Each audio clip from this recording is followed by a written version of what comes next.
Hey guys, just before we start the podcast, I just want to let you know you can find our podcast on Spotify, Podbean, Apple Podcasts, and on our YouTube channel. You can find our Instagram at PatchesInOfficial, Twitter at PatchesIn. We have a Twitch at twitch.tv/PatchesInGaming. Our YouTube channel is PatchesIn. We have a Facebook page, facebook.com/PatchesIn. We have a website, www.patchesin.com. Okay, I hope you enjoy this one.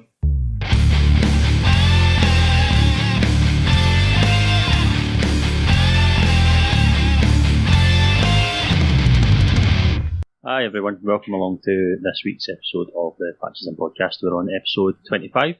I'm joined here on video, hey, for those that are going to be able to see it. If not, those listening at home, really good voice. We've got Hugh. Hey! We've got Dom. Hey guys. And we've also got Hamish. Hi everyone. I liked how you were leaving saving the best till last there. I almost forgot about you. So, even though I can see you, you're that memorable. So how is everybody?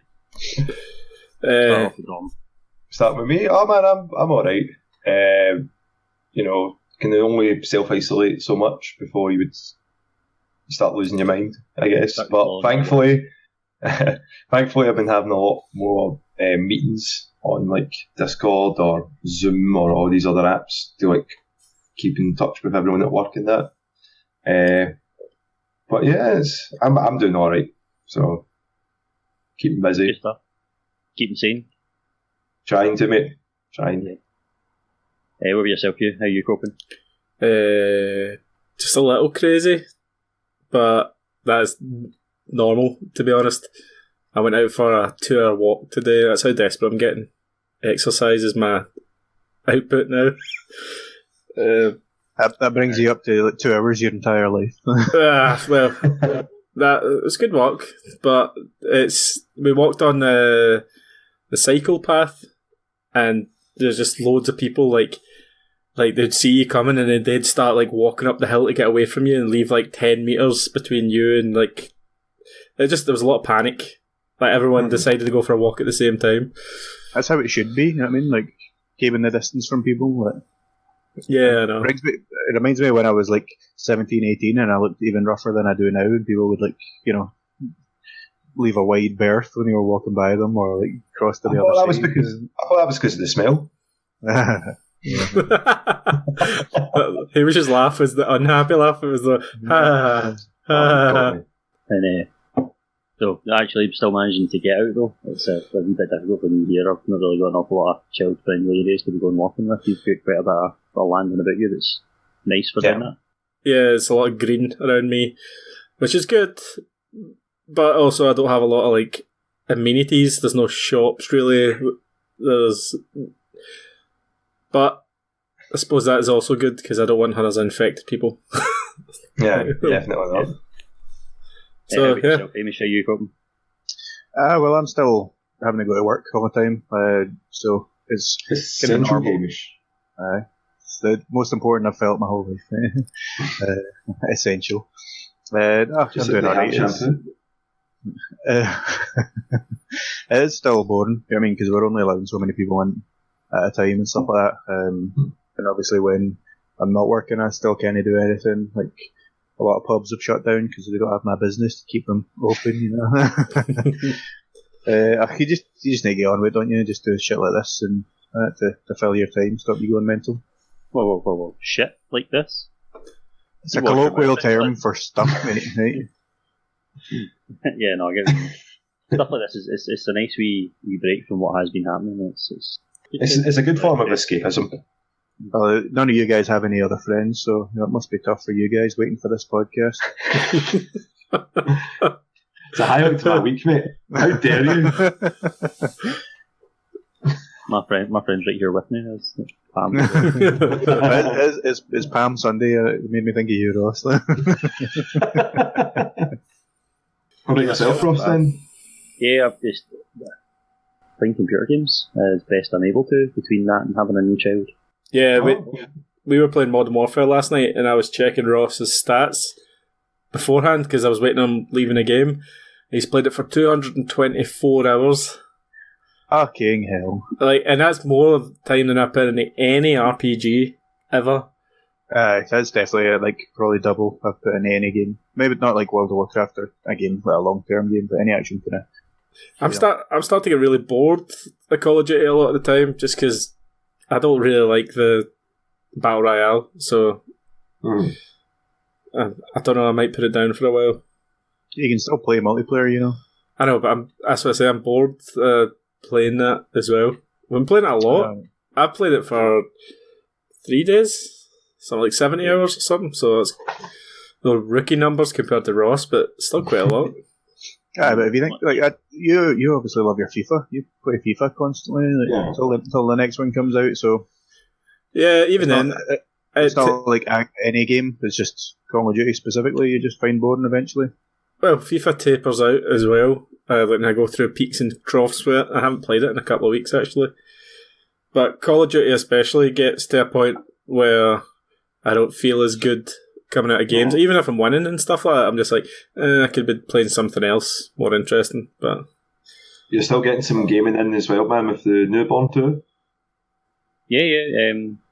To be honest, there's very little that I'm really able to do just now. I'm obviously helping with Molly and Charlotte, but with the newest one, Lucy, she's all Danny's breastfeeding and really doing the majority of that. So there's not really an awful lot that I'm really able to do apart from try and calm her down a couple of times and that, but most of the time she's upset because she's to feed, and when she's not feeding, she's sleeping. So there's not really an awful lot that I'm having to do with that. I've been off work, so loads of free time. Sounds easy. It's Yeah, it's just normal for you now. My stupid webcam went out of focus there. Trust me, mate, it was better. Just a little Vaseline on the screen. Yeah, easier on the eyes, mate. It was like when 4K first came about in HD and stuff like that, and you saw all the newscasters that are a wee bit older, and you're like, oof, not as pretty as they made you out to be. Looks like an N64 game. Just a lot of fuzz. Just a lot of fuzz going on there. With everybody being locked in and having their games that have been played. But actually, no, I'm going to go back to Call of Duty, sorry, because I never got a chance to speak up there and defend myself. We all know how much Ross likes to talk, especially about Call of Duty. Go ahead, man. No, you have the floor. You're saying about how you're finding it boring and that it's difficult for you to, continue to pick up and continue to play for the same length of time that I've been playing it for. It does get quite boring, but see the fact that I put that money into the Battle Pass. I was quite determined that I was going to finish the Battle Pass before it was up. But now that has passed, I have found myself, as much as I am still going back to it, because it's easy to just pick up and play again, I have found that the Battle Pass has been completed. Playing games there. It's, I've wasted money on games before, and I'll keep doing it.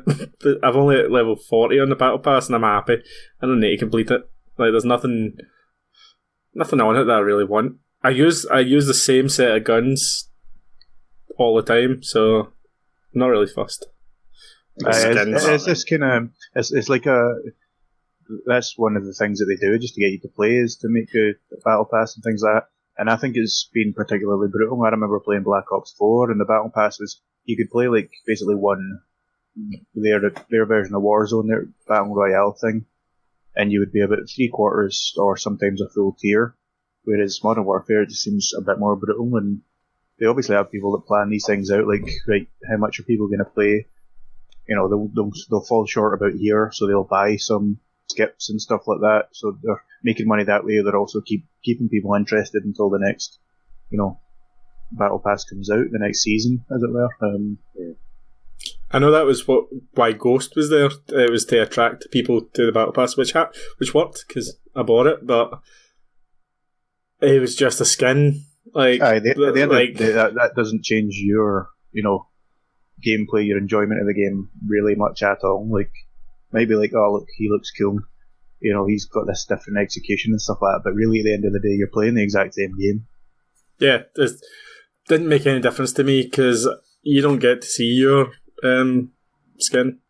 With Call of Duty, I put some money into it, but I've now got enough credits that I don't have to actually put any more money into it, and I probably wouldn't. But I enjoy it. I still have a bit of fun with it, and it's probably one of the only games that all of us, or the majority of us, get on to at the same time. So Aye, like so many multiplayer games I've bought because we've all been like, oh well, I'll play that. That looks good, and then never played it. And I don't mind putting a bit of money into Call of Duty because obviously you bought it. We do the game sharing thing, so I've been basically playing it for free anyway, so I don't mind. The odd wee 10 or however much it is for the battle pass. You know what I mean? And then, like you say, you get the coins back. So as long as you're getting through it, you're getting basically the next season for free if you're not spending it on anything else. That's good bait by Activision, isn't it? Like, if you complete the battle pass, you'll get the next one. All the way through it, they're flashing all these passes and all these packages and bundles going, oh, look, this one's shiny, this one's shinier, this one's got a dog. And that's how they get me. Like, it's got a dog charm, and I'm like, how much is it? How much does that work out as? £30? Interesting. So we've all been in isolation. I'm assuming that everybody has had some time to be watching. So has anybody seen anything relatively decent recently? We'll go with Hugh because I think he's pretty eager to talk about kitchen utensils. Yeah, I watched Knives Out by Rian Johnson. You know that guy that did the second best Star Wars film ever made? Nope. Return of the Jedi? That's like fucking 8th, Hamish. That film is... Alright, Phantom Menace. You know what? There's not many good films in that series. Empire, and then Return of the Jedi, mate. Return of the Jedi is a bad film. That's another debate. Hey guys, we've got another Death Star. It's like, shut up. That's just Star Wars, isn't it? Yeah, I was going to say, I mean, that was pretty much exactly the same as Force Awakens, or whichever one it was. The Starkiller Base was like, it's basically another Death Star, but bigger. That's another controversial podcast. How much Star Wars is mediocre. Anyway, Knives Out. Knives Out. It's a film. It's a murder mystery film. Thank God you cleared that up. Starring Daniel Craig. I probably should have wrote the cast down. Anna de Armas, Jamie Lee Curtis, Chris Evans, Michael Shannon. Yeah, star-studded cast.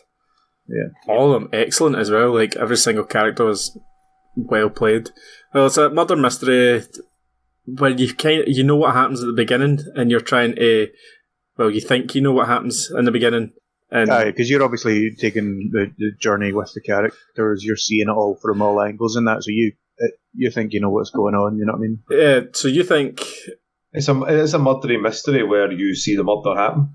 Yeah, and then you think you know how it's already happened, but then at the end you find out, oh no, some other fucking person came in and... Or is it? Yeah, I know, I don't... I try to dance around these spoilers because it's a very spoilerific film. But like, is it a modern day Cluedo? Yes. They make a reference in the movie. I wouldn't really call it a Cluedo though. Like they make a reference to that. They also make a reference to like Sherlock and stuff like that because it's got that kind of detective thing. Daniel Craig, who for some reason is putting on this pure Southern accent. He sounds like Frank Underwood at House of Cards. And I would have said Foghorn Leghorn. I think that just shows that the polarizing, sense of the stuff that we watch, Dom. He's hamming it up. He's definitely hamming his like accent up because this is like a comic book film. Some of it because of the ridiculous situations these people get themselves in. Yeah. And like, how much do you hate that family? Like, they're all cunts. Dick bags, mate. I know, they're the worst. Like, the father, the patriarch or the grandfather is a murder mystery writer who has a nurse who is his like pretty much only friend and takes care of him. And do you want to go into spoilers with it? I suppose it's been out for like a year now. Well, I wouldn't still say haven't a year, seen mate. it, and it was one I was trying to see. So alright, I don't want to spoil it for you, right? But it is gripping actually because you are with these characters and you're like, oh, are they going to get found out? Is this going to happen? Was it one of these cunty family members or these bad family members? Basically, Christopher Plummer, the grandfather, he dies, and it's like it looks like suicide. But Daniel Craig, the PI who's working with the police, he thinks, no, there's no way it's a suicide. But then, even just in the first like half hour or something like that, where all the people are getting interviewed, you see they've basically all got a motive. You know what I mean? So it could kind of be any way, and there's definitely the possibility that it could be any one of them. You know what I mean? Did they give you that old setup of here's the really obvious one, whip carpet pulled away. They're all really obvious. That's the thing. There is no red herring in this movie, which I thought was very interesting. Didn't they sort of like, oh, it's definitely this person. And then, yeah. Well, it's weird. It's like that. There's no red herring because they're literally all red herrings. It's like they're all just as. We don't want to spoil it likely. too much for Ross, but the way the film's put together, it's about just over 2 hours long. There's almost like a false conclusion about halfway through, and then it keeps going, and you're like, "Whoa, I thought it was this." Yeah. You think it's something, but it's something else. Like I'm hopefully not ruining the experience here because it was actually we put it on as a fuck it, we can't go at the cinema. What good films were out last year that we didn't actually get to see? We didn't have high hopes for it, but it was super surprising, and I'm probably going to watch it again just for Daniel Craig's amazing southern accent. Cool. Yeah, but honestly, I enjoyed watching it just recently again now because I've seen it in the cinema and really enjoyed it.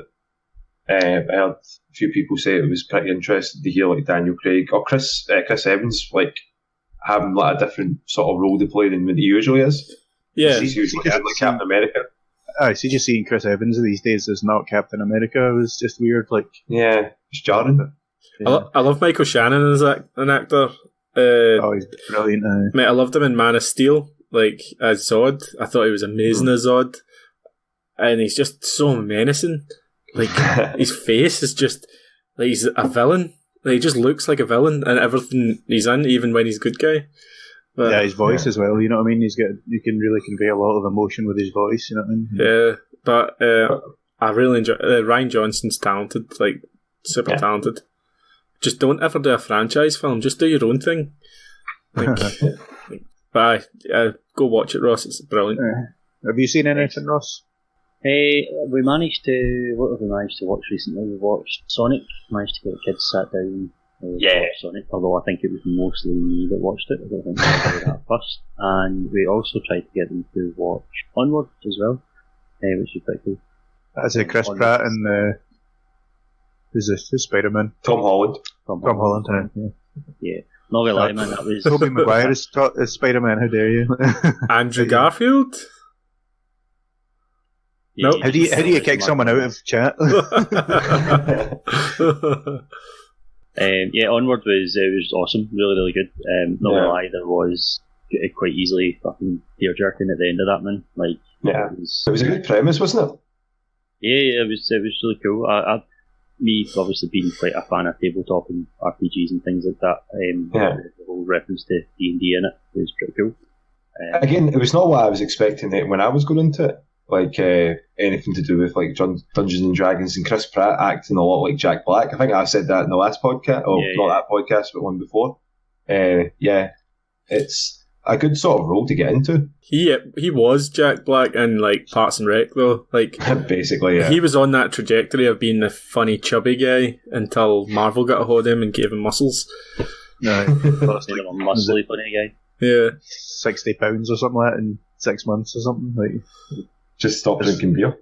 I was about to say, it's funny we reference that we actually made someone in Parks and Rec in the last season asked him how did you lose all that weight? And he's like, I just stopped drinking beer. Got me thinking as he swigs his 6th beer of the night. It's only my 3rd, mate, of the hour. What was the other one that you there was another one that you recommended to us? That I Spy? It was I Spy? No, Spy World, but the Will Smith one where it turns into a pigeon. Yeah, sorry. Whoa, Dom, that was Spies in Disguise. Oh, yeah. Sorry, I forgot about that. Yeah, Spies in Disguise. That was really good. I really, really liked that one. Quite funny. Will Smith being funny. And Tom Holland being in that as well. Tom Holland was quite good in it. He just plays this wee clumsy geeky guy who's Peter Parker. Really good at making. No, not quite.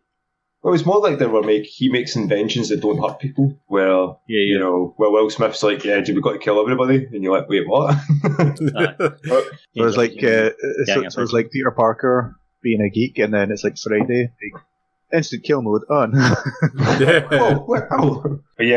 when he gets turned into the pigeon and that, it's pretty. That's a weird premise. I know, yeah. Imagine the people that pitched that, right, so we want Will Smith Pigeon.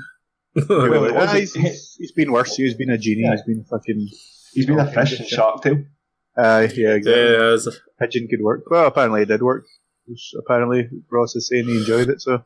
It was really funny, guys. Like, I would recommend if you can get a chance to, then definitely get a watch. Did you like the Pigeon Squad? I did, yep.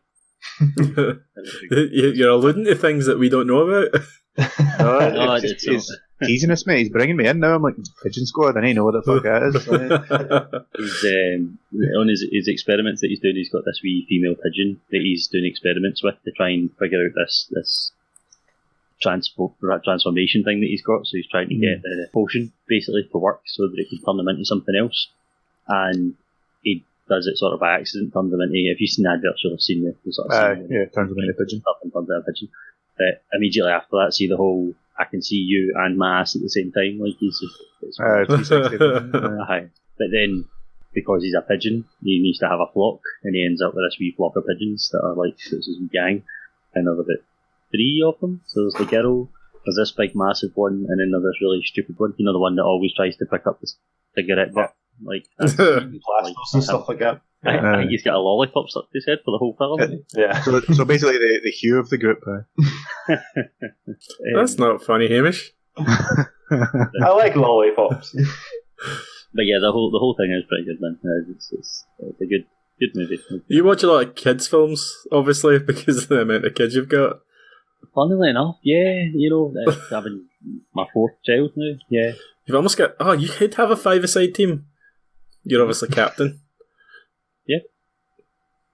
Cool. Moving on. Pigeons would actually find the film very boring, though. Pigeons wouldn't enjoy it. Nah, probably not. I mean, they don't speak English for a start. Well, no, it's because pigeons see like 30 seconds for every second that we see. They've got like that really. They get fast FPS. How do you kick processors again? going on. Where's the kick button? Well, that's an interesting fact. I bet you people are quite happy to learn that.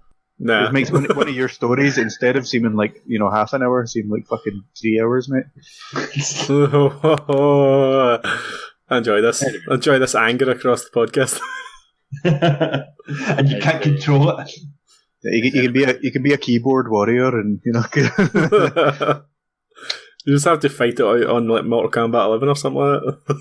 Well, Kombat, mate. I know. I heard myself say it, and I just thought I'd carry on in case you didn't hear me say it. No, definitely, mate. Not like it's recorded or anything like that, Nah, true. Has anybody been taking advantage of Disney Plus during this isolation period? I got it, yeah.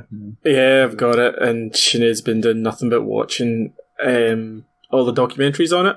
Like all the ones about Disney and Disney World, like the building of the parks, and then like the behind the scenes stuff that she's finding super interesting, which is actually pretty good because it's Disney. She'll have already basically seen everything. Like she has everything. To my left here, I've got like every single Blu-ray released by Disney, and she never watches them, so she's watching them on Disney Plus now. I mean, she doesn't need to go up and change the DVD. So just but she enjoys special features, which is weird because I don't think I've ever watched a special feature. So, mate, I used to love special features back in the day, deleted scenes and all that, back when DVDs were actually a thing. But it's good back in the day, all it used to be was a gag reel. That's all you ever used to get on it, the gag reel or the scenes that were always concept and never made it. They were really cool. But the documentaries they usually do were interesting. Like I was saying to Hugh earlier on, like they've just now dropped the Scrubs podcast. And they were talking about it, like Zach Braff and Donald Faison talking about what Scrubs are like. They're going to watch all the episodes. And Zach Braff makes like a good point saying about DVDs. If you're trying to watch the new Scrubs or watch Scrubs on like Hulu or anything like that, music licenses, all the music's changed on the streaming service. Oh, what? Yeah, because it'll have like expired basically. Yeah, so when you buy it on DVD, that's you getting like because it was before streaming really kicked off. Scrubs. When they mentioned. When they said that Scrubs was like nearly 20 years old, I went, no, it's. And then I thought, I was like, this is 2020. Scrubs came out when I was in high school. This is the last year we're going to be here. Music is such a big part of like Scrubs, though, man. The soundtrack is huge in Scrubs. Yeah, it sets the feeling of every like emotional scene in Scrubs. Or even funny scenes, like there's some good music. Like, and some of the stuff doesn't make sense if the music's not there. Like, is it American Girl? The song that plays when Elliot changes from like timid to badass or whatever. Like that song makes sense, and that's what the episode's called. The tone, yeah, the tone they were going for.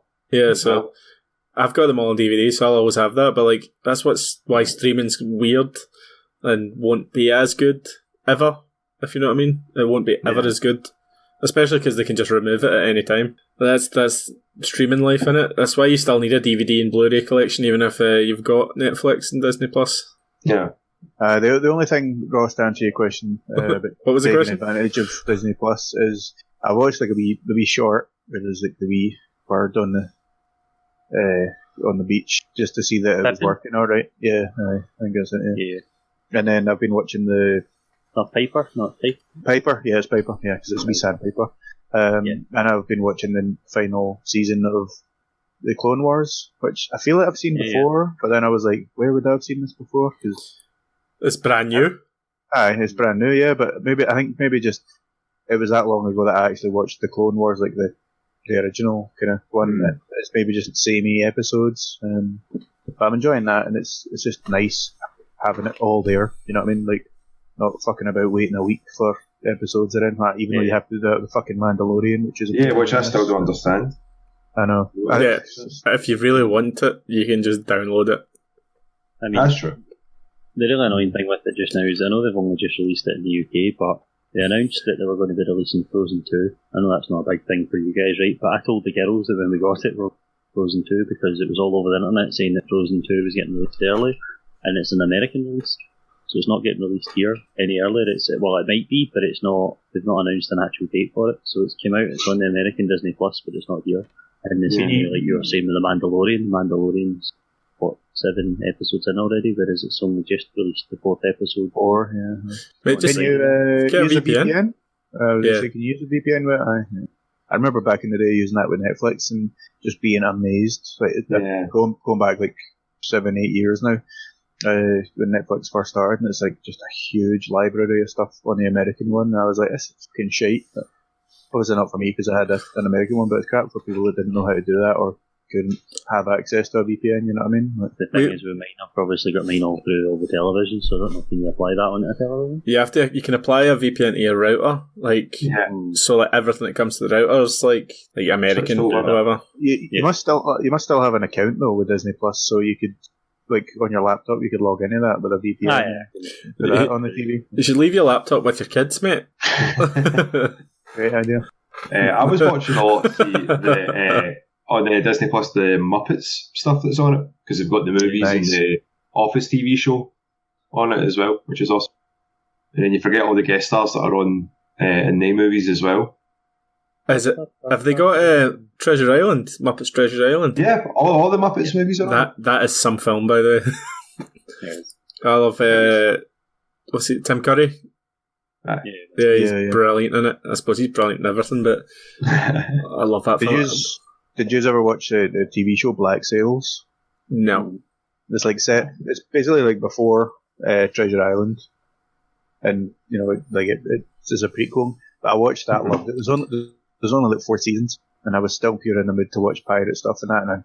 So I remember looking up like, what should I watch after Black Sails? And people were like, fucking Muppet Treasure Island, mate. Just keep that going, and you know, just think that just change the actor to Tim Curry. I was like, good plan. It's the best. That's the best answer.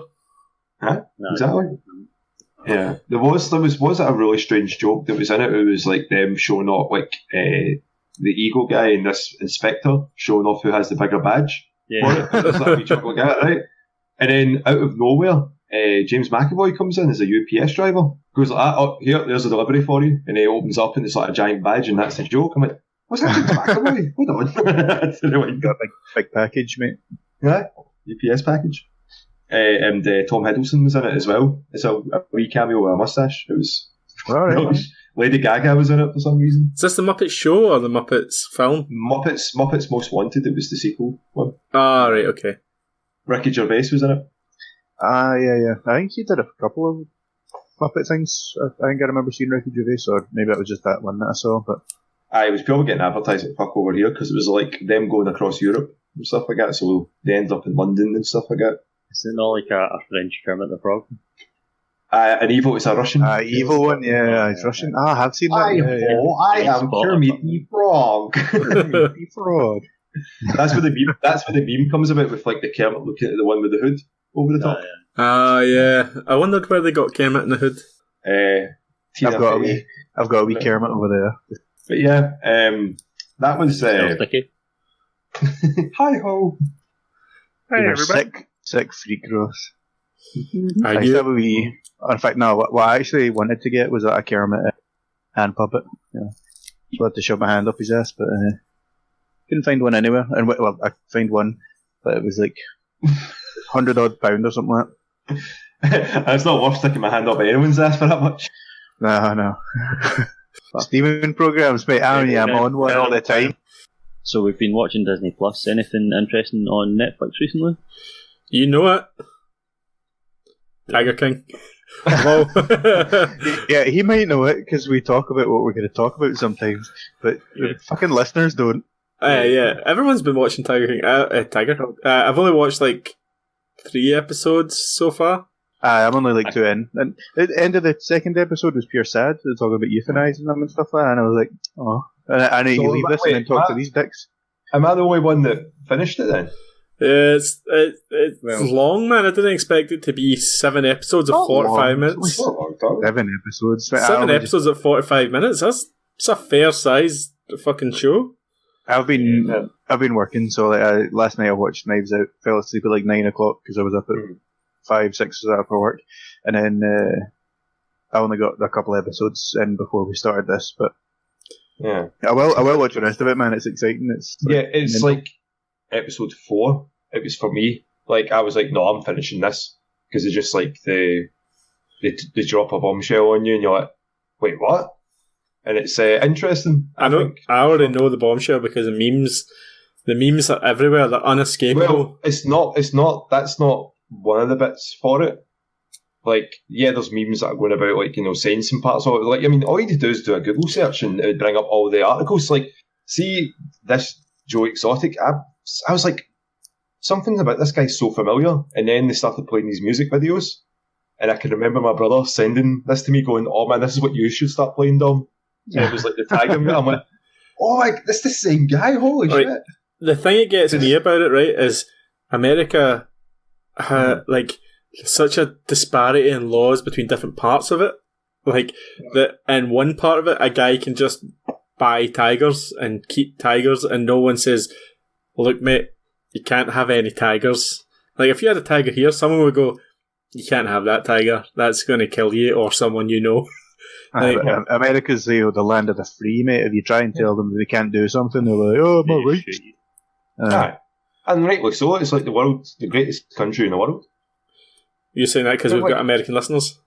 No, I'm just saying that because like that's the freedom that they fought for, and that's the you can see why they think like that and they feel like that. But yeah. I took away from that from the documentary that it was like you could buy a tiger for $2,000. Yeah, I thought they'd be more expensive. Shit. I was like, I could get a tiger. Nobody would fuck. You could walk about with a big cat all day. Just yuck it up, but you would need to have like so much space and like the variables, and then when they get by to that age, I think it was like 24 months, 2 years. Yeah. They're like that's when it just like the cost just goes way up because all they do is want to. Well, that was just because you can't show them off to people as well. I think they meant yeah. So but I mean, think of like how easy it would be to enforce social distancing if you were just walking about with a fucking tiger. Like no one would come anywhere near you. You know what I mean? How do these guys get so many husbands and wives, by the way? That Doc Antle guy, like, he runs a cult, it looks like. Yeah, it is a cult, man. It's 100% cult. Like, and he's... It was just in that episode that I watched the second one, and he was like, the guy was asking the question, like, is it hard to ask people to work so much because they only get, like, he was saying, get $100 a week, guy. And then, like, the guy cut him off before. It's like, oh, you're going to ask me if this is a cult. I've been doing this 35 years, and it's like, well, if there's that many people asking you if it's a cult, maybe it's a fucking cult, mate. Like, if it looks like a cult, smells like a cult, But it was interesting what they were trying to do. They were trying to make this guy Joe Exotic, the Tiger King, and have like a documentary, and you could see, honestly, the way that they were shooting things, that would have been a really good, TV show, and it worked out really well. And then just obviously all the shit that happened with like Carol Baskin. Not even with her. It was more to do with the actual. There's parts like that happened with like him going off the rails with like his governor campaign, and there's like a whole thing with drugs and all that, and you're like, wow, this is getting a bit. Yeah, and then the thing that I think I love about it the most is that you go all the way through this and you go, was I watching something about tigers and cats? It gets so like, I mean, and it negates from like the most important thing about it is like that there's more tigers in captivity in the US than there is out in the wild, and that's something that I was like, holy shit, didn't think that. See, I think it's in the first episode where they say a kind of crazy guy who had like 28 tigers, just let them go. Let them out. And like the police had to like track, like obviously it had to go into like the forests and whatever and shoot these tigers, and you're like, imagine these poor creatures. Imagine like being a police officer and then you go into work and they're like, right, we're going to hunt 28 tigers today, and you're like, fuck that. I know I expect the unexpected in this job, but Jesus fucking Christ. Give me an RPG or something. Like these things are built to hunt. Like in psychology, it's just it was. I think my dad always told me stories about in the 60s there was a law that came into Britain that was like you can't own big cats and exotic animals and dangerous animals, and so everyone let the cats go into the wilderness, and especially up here because there's a lot of like loads and loads of land up here. There's clear land, and like there's a rumour that there's a panther around where I work. Like, but surely you'd see more of this panther than, because it would have to come. Like, it'd have to come and kill the sheep and stuff like that for prey, because we don't have a lot of prey. It's just weird. Unless it's adapted to eating like beans and shit like that, mate. A vegan cat. Yeah. This is only slightly related, but I remember when I was young, I used to go over, like, I had family in Broadsea on the Isle of Bute, and they used to have, it was like 3 parts of the family had this big like mansion, but they all had like different wings and stuff like that. And I remember being in like, my cousin's bedroom, and it was weird because it was kind of like, it wasn't like a basement, but because we had a big garden hill thing on the left, so there's basically like a hill and then windows around. And this night, I hadn't seen Silence of the Lambs or anything like that, but that came up basically. And I remember asking my dad one time, I was like, was Hannibal Lecter, was he a real guy? And my dad was like, yeah, and he recently escaped and he came to Butte. And like, dad is evil. But like nothing, like horror movies didn't really frighten me or anything like that, even when I was young, because I thought it's just a movie, who gives a fuck. But the fact that I thought that this was real, and I just remember like lying there and looking at the windows up, which would be like ground level if you were outside, and just thinking he's gonna put his head there. I'm just gonna see Hannibal Lecter's face, and then he's gonna eat me. The stories that kids tell. I would say like it is worth a watch. Like after I think episode 4, as I said, it sort of jumps the shark. Honestly, but you're like, this cannot be real. What's going on? And especially if like there is no likable human in the show, not one person. When people will go like, with the whole Joe Exotic thing and the memes about him, I'm like, this guy is not likable. This guy, you should not be liking this guy or like listening to what he says. There's a point in one of the parts of the show where he's at a funeral and he's singing about balls. I mean, that's all he says. Like, you're like, that's not right. It's a lot unstable. Unstable people buying tigers and guns, lots of guns and bullets. Tigers and guns, man. No, it seems in it they're trying to kind of play like Carol off against Joe Exotic, whatever his name is, and like as if there should be a good guy and a bad guy in it, and I'm just like, these are all scum. Honestly, like it's so and again, as I said, you go through this whole thing and you forget all about the tigers until like near the end, when they make the point again. They make it very clear. It's like this is, and it's well shot. This it reminds me of like Making a Murderer. I never watched Making a Murderer. I got bored of it. Like 3 episodes in. Danny managed to watch all of it. I said I was going to sit and watch it with her. She'd already watched like 2 episodes of it. Did she enjoy it? Was she like me? It was just like you need to know what happens next. You can't just leave it on that. I think it was the first 5 episodes, and then the last 2, and then suddenly there's a guy, then he's lost it, and now he's in jail. And it's like, what? Yeah. Like, it's just there's people show up, then he doesn't own anything, and now he's in jail, and then it just ends, and you're like, the fuck happened there? Yeah, but then it's like they sort of lead with that at the start, don't they, as well? Saying it tells you at the start, like 89 years in jail or whatever it was, 83 or 20. I would say it's worth a rewatch for it, and the way it was shot and documented was really interesting, because obviously, as we said, it was going to be something completely different, and then when all this shit started to happen, you're like, oh man, this is gold. This is, oh my god, I'm going to make so much money. And then I remember Danny was saying that like the first 2 episodes, and she's like, so everybody's talking about this Tiger King and about how mad it is and that, but like he seems like such a nice guy. Like I can't see how he's related to drugs and stuff, because like the start of it, and he's talking about giving people jobs. I think, does he not bump into some woman in a petrol station? And just that's in the second one. He talks about like he gives people jobs basically that are just out of prison. Yeah. But I mean, that might sound nice, but that could also be seen as a way like they've got nothing else to do. They'll do whatever they say. They won't quit their job because they'll be like, "Fuck, I've got nothing else to go to. Nowhere else will hire me." You know what I mean? So, what about that poor person that got their arm bit off? Pretty much 2 weeks. She back at work. No, it was 7 days, mate. It was 7 days. 7 days. No, and she was like, if I stayed in the hospital and did 2 years of reconstructive surgery, then the media wins. And it's like, I'd rather have a fucking arm back, to be quite honest. Like, yeah. I think it's just more. It's more that they just had like that they sort of cared about quite a lot of the animals, that they didn't want to lose that position for it. Hi guys, just a quick reminder. Any questions or comments, don't hesitate to contact us by email. That's patchesinofficial@gmail.com. We've also got our website with all of our links there, www.patchesin.com. Hope you enjoy the rest of the episode.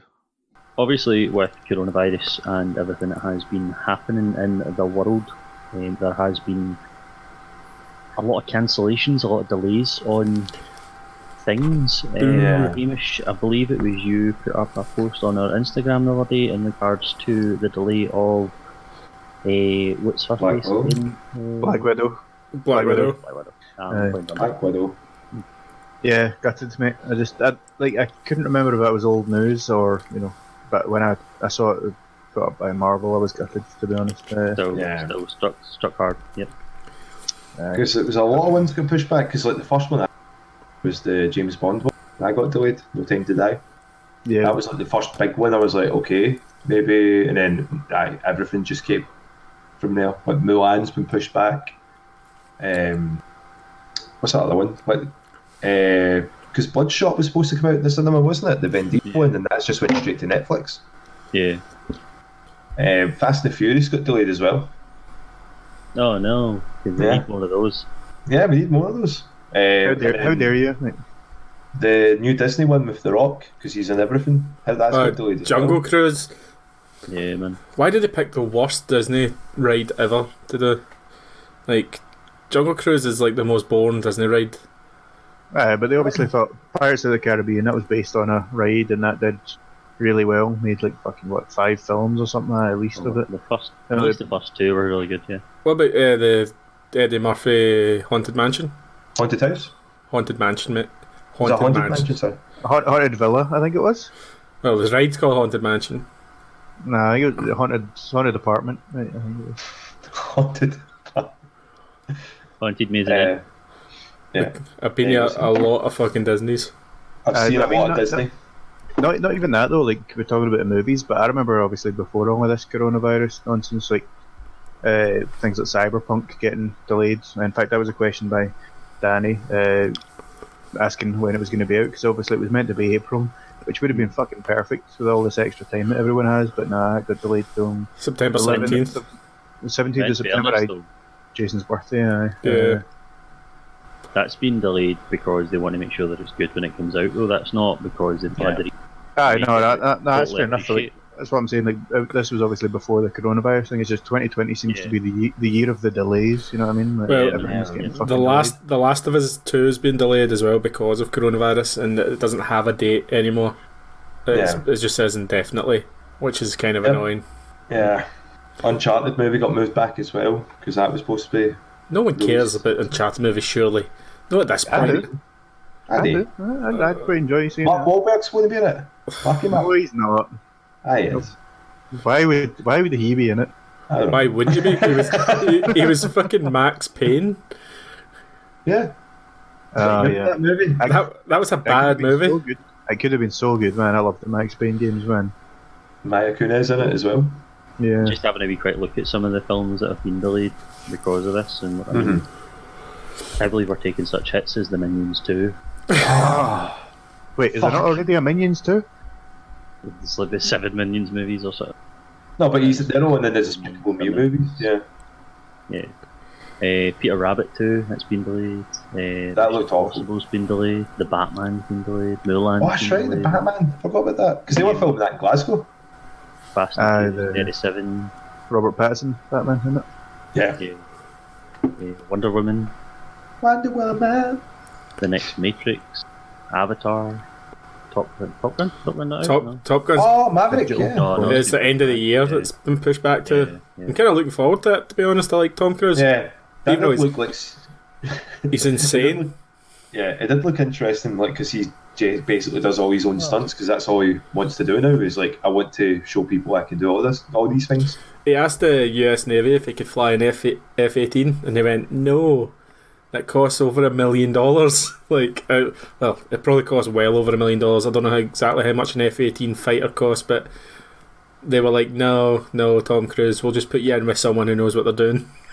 Like, it's not like Tom Cruise couldn't cover that, you know what I mean? He's pretty fucking talented. Yeah, but I think it's everything that goes with it. Like, the secrets you have to be taught and stuff like that to kind of run it. The secret techniques, Hamish. Is he not a pilot anyway?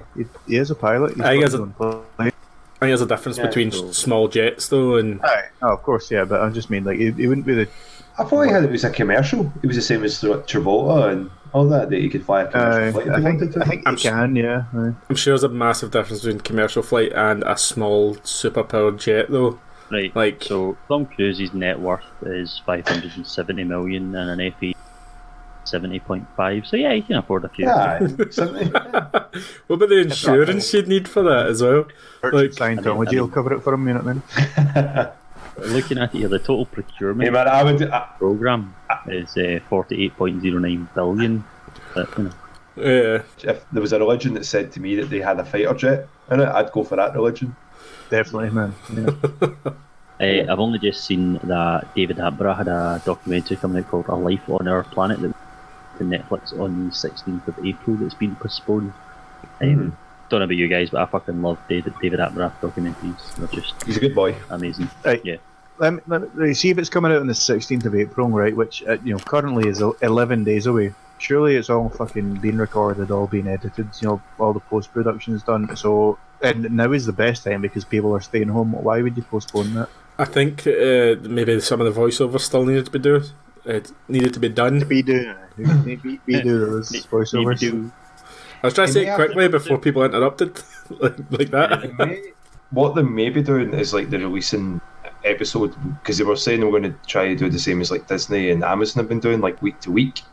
So it may be a case that Attenborough's the first one that's going to be doing like 1 week new episode rather than just release it all in one go. And it was maybe to do with the statistics of that they couldn't release it all at the one time. That annoys me on Netflix. Like part of the reason that you get Netflix is so you can binge watch stuff, but then it's like Better Call Saul and it's like weekly and it's like fucking just put it on TV then. What's the point? Yeah, what is it? You're just not paying for adverts, but then at the same time you get ads in there now and you're like, it's not fun.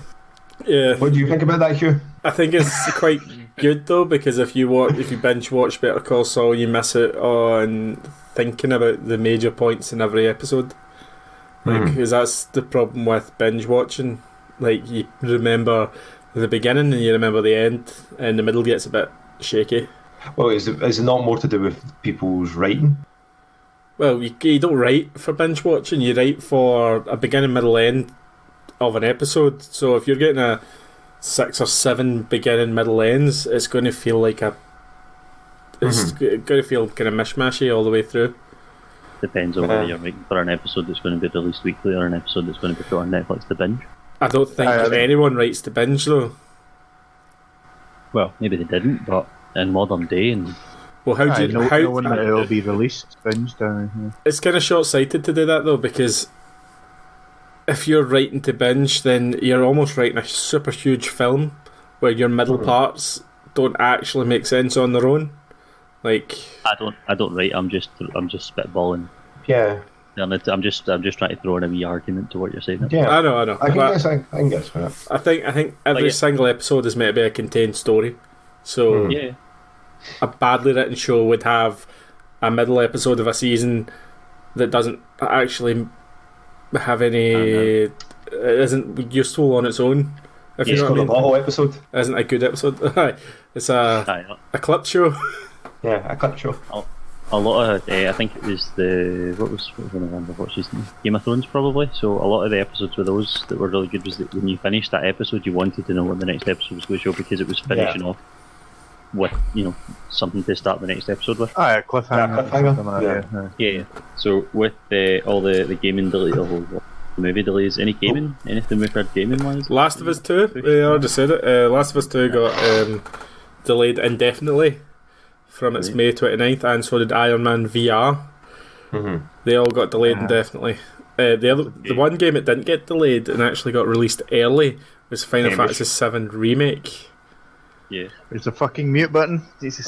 Again, man. Every fucking time. Every single fucking podcast. Oh, sorry to mention the biggest release of the year, Hamish. No, Cyberpunk's the biggest release of the year. Has it been released? It will be the biggest release of the year. I don't know. Do you want to make a bet? No. Do you want to make a bet about that? Yeah. Well, right. So just on that, right? Final Fantasy will appeal to mostly Final Fantasy fans, which is a big fucking base, but it was the biggest selling game on the biggest selling console of all time. Big weeb base. Exactly, Hamish. Don't Cyberpunk rail up the weebs, Hamish. Don't run at me with their arms behind their backs and they're out running. You ever fought a full body pillow fight? Man, you're very good. Final Fantasy VII will throwing fedoras at me like fucking odd job. I think I'll get a lot of the nostalgic. I'll get a lot of the nostalgic gamers as well. The guys that don't buy a lot of games every year will go, "Oh, Final Fantasy VII. I remember that game. That was amazing. I'm going to try this." So fuck you. And I also think it's like. I think it's because they've also, like, in Europe we didn't get shafted this time with any delays, that they've actually released the game out early for a lot of people. Yeah, I cancelled my physical. Hugh, we know you cancelled your physical. And then people got theirs. Not only has he talked about this on the last podcast, it's on our YouTube as well. The point I was trying to make, in that time since the last podcast, people have started receiving their physical copies in Europe after I'd cancelled mine, and the special edition as well. And those people are going on Twitch, and Twitch are banning them. Yeah. Because it breaks their. Well, they released it early because they thought it wasn't going to get there on time. So it got there early. So stupid me doesn't have mine until the download date, and there's people out there with their special editions and stuff like that. Yeah, I think Elsie put up a picture on hers. I think she's got it. She's got the special edition early. So I know. My pal. Ask her how good it is. No. I've avoided. I'll tell you what. I'll get her to send. I'll send her your number, and she can just send you. I've avoided everything about it so far because I want to. I'll ask for spoilers. Wait a minute. I'll ask her for spoilers. Not going to be spoilers. Well, you don't know that because I completed 7 several times. So Yeah, but there's some slightly different things. You said it in the demo yourself. There was different about that demo that wasn't in, characters now had dialogue. They didn't have dialogue before. They had character that they didn't have character before. Jesse's got more to say, and they'll have different missions and that as well. There is like a bit of difference. As much as it's a remake, isn't it? So it's going to have things that are different. Yeah, but I don't want spoilers. It's only, what day is it today, actually? It's a couple of days before Final Fantasy VII comes out. Yeah, officially. I've got a couple of days to wait. It's not a long time. So. Yeah. Well, you're going to finish Persona, aren't you? So it's okay. Oh, God. I'm not going to finish that game anytime soon. It's probably going to be the end of the summer by the time I finish that game. Like, and then you're going to get straight onto Fire Emblem. You're going to finish that as well. I sold Fire Emblem. I sold it. Did you? I sold it. I sold all my Switch games, actually. I didn't see that coming. I told you about it. What? Pretty sure he was being sarcastic, Hugh. Cool. And Ross has got you. I have actually been completing games. Like, I've got actually a pile of games next to my PS4. Wait, selling games doesn't count as completing them, mate. I have a backlog, and I've got the backlog sitting next to my PS4, and I'm like, right, I've ordered them by how long to beat. So I've got like Infamous, the First Light DLC expansion and stuff that I never actually played, and I'm going to sit down and complete them all and try and see how many I can complete before I have to go back to work, which at this point I don't know when, so probably get a lot done. Also go watch some anime. This is Weepcast. But Persona 5 is brilliant. I'm sorry to put this like I was literally just going to ask you there, mate. I've never played a Persona game before. I was under the impression that they were all fucking... Oh, wait, sorry. Looking at the expression on Hamish's face there, he's desperately waiting to crack this can. I need to wait for the opportune moment to... Right. You need to get that close to the mic. Anyway, I'll put a question to you then, Hugh, in regards to Persona 5. So, I've never played Persona 5. I don't know the franchise really. I was under the impression I may be getting the wrong title here, but is that not like a high school reenactment game? It was Dom's game of the decade, just so you know. Yeah. Persona is almost like 50% of the game is you're a high school kid living your life, and the other 50% is RPG battling magical castles and stealing people's hearts. Like it's quite a metaphor. It's interesting. It's like a Japan simulator, half of it, and the other half is like dungeon crawling fantasy. Yeah, but it fits together nice. Being 5 games in, they've perfected their formula, because Persona 4 Perfona Sive, mate, was one of the best games on the Vita and the PS2. Yeah, I can remember my brother just being crazy about that game, and I love the soundtrack of Persona 4 for it. Yeah, but again, they're all kind of the similar sort of games. It's like you're playing as like a young adult, like high schooler. That's like, adults are terrible people, and then they must like be taught lessons, or they've strayed away from like what's right. I'm going to explain the first boss of Persona 5, right? I don't know if it's different. It's hard because like that's like it's weird because that's why they don't let people stream this game. Atlas are very... Well, I don't think Hamish or Ross is ever going to play it. Oh, that's okay. And whoever's listening, the first boss isn't a huge spoiler anyway, because it's the first storyline that you to hit in the game. You start a new school for reasons. It doesn't matter the reasons. You start a new school in the middle of Tokyo. Sure. It is. There's actual storyline reasons behind it. Yeah. And when you start this school, some weird stuff starts like showing up about a certain teacher who's the gym teacher, volleyball coach. And this school is famous for its volleyball team. Okay. Well, yeah. So this volleyball teacher kind of runs the school. Do you ever saw those people in like workplaces who are more valued than others? Doesn't matter where they are on the actual ladder. He's not the boss. He just has the charisma to be the boss. So He's just yeah. So you notice that a lot of the people on the volleyball team are injured all the time, and they're in pain, and the girls are in pain. Like, you eventually find out this guy is abusing people, like physically abusing them, and then he's trying to sleep with one of the girls that you meet, like one of the high school girls, and eventually fantasy shit happens, and you end up in his castle, which is the school. It's like in his head. It's like a projection of how he sees himself in the school. The school is his castle, and he is the king. Yeah. And everyone in it is his slaves, and you have to defeat this mental projection of himself, who's, you know, a pervy abuser. Yeah, he's like, and you have to beat him, and it gets pretty serious, like, in weird ways. And it was like, so the big crux of it all is that what you need to do is you need to get him to know, like, to reveal his treasure, to steal his heart. For it, well, that's what they're trying to say, is like, once you take that away, he'll admit to all his crimes because he'll have a change of heart.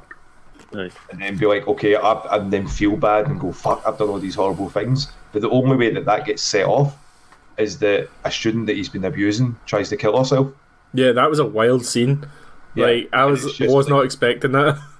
Yeah, that's like a big turning point in the game where they're just like, you can't, when they were doing the whole Atlas, like, you can't tell people this happens, because they've never done that in a game before, where they've had like a character, you know, try to kill themselves or have any, like, you know, because it's a serious matter with the abuse that this teacher's having, but also to be like, try to sleep with underage girls, but at the same time, you know, hoping that one of the lassies he was abusing, you know, he's like, she deserves to die because she's weak, and you're like, that's fucking heavy to have in a game. Like, about, you know, it's some weirdly adult themes for a light-hearted RPG.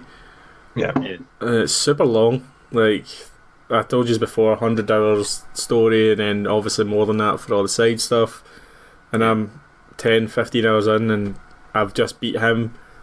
And I'm like, where else are we going to go now when you start with that as a story? Oh.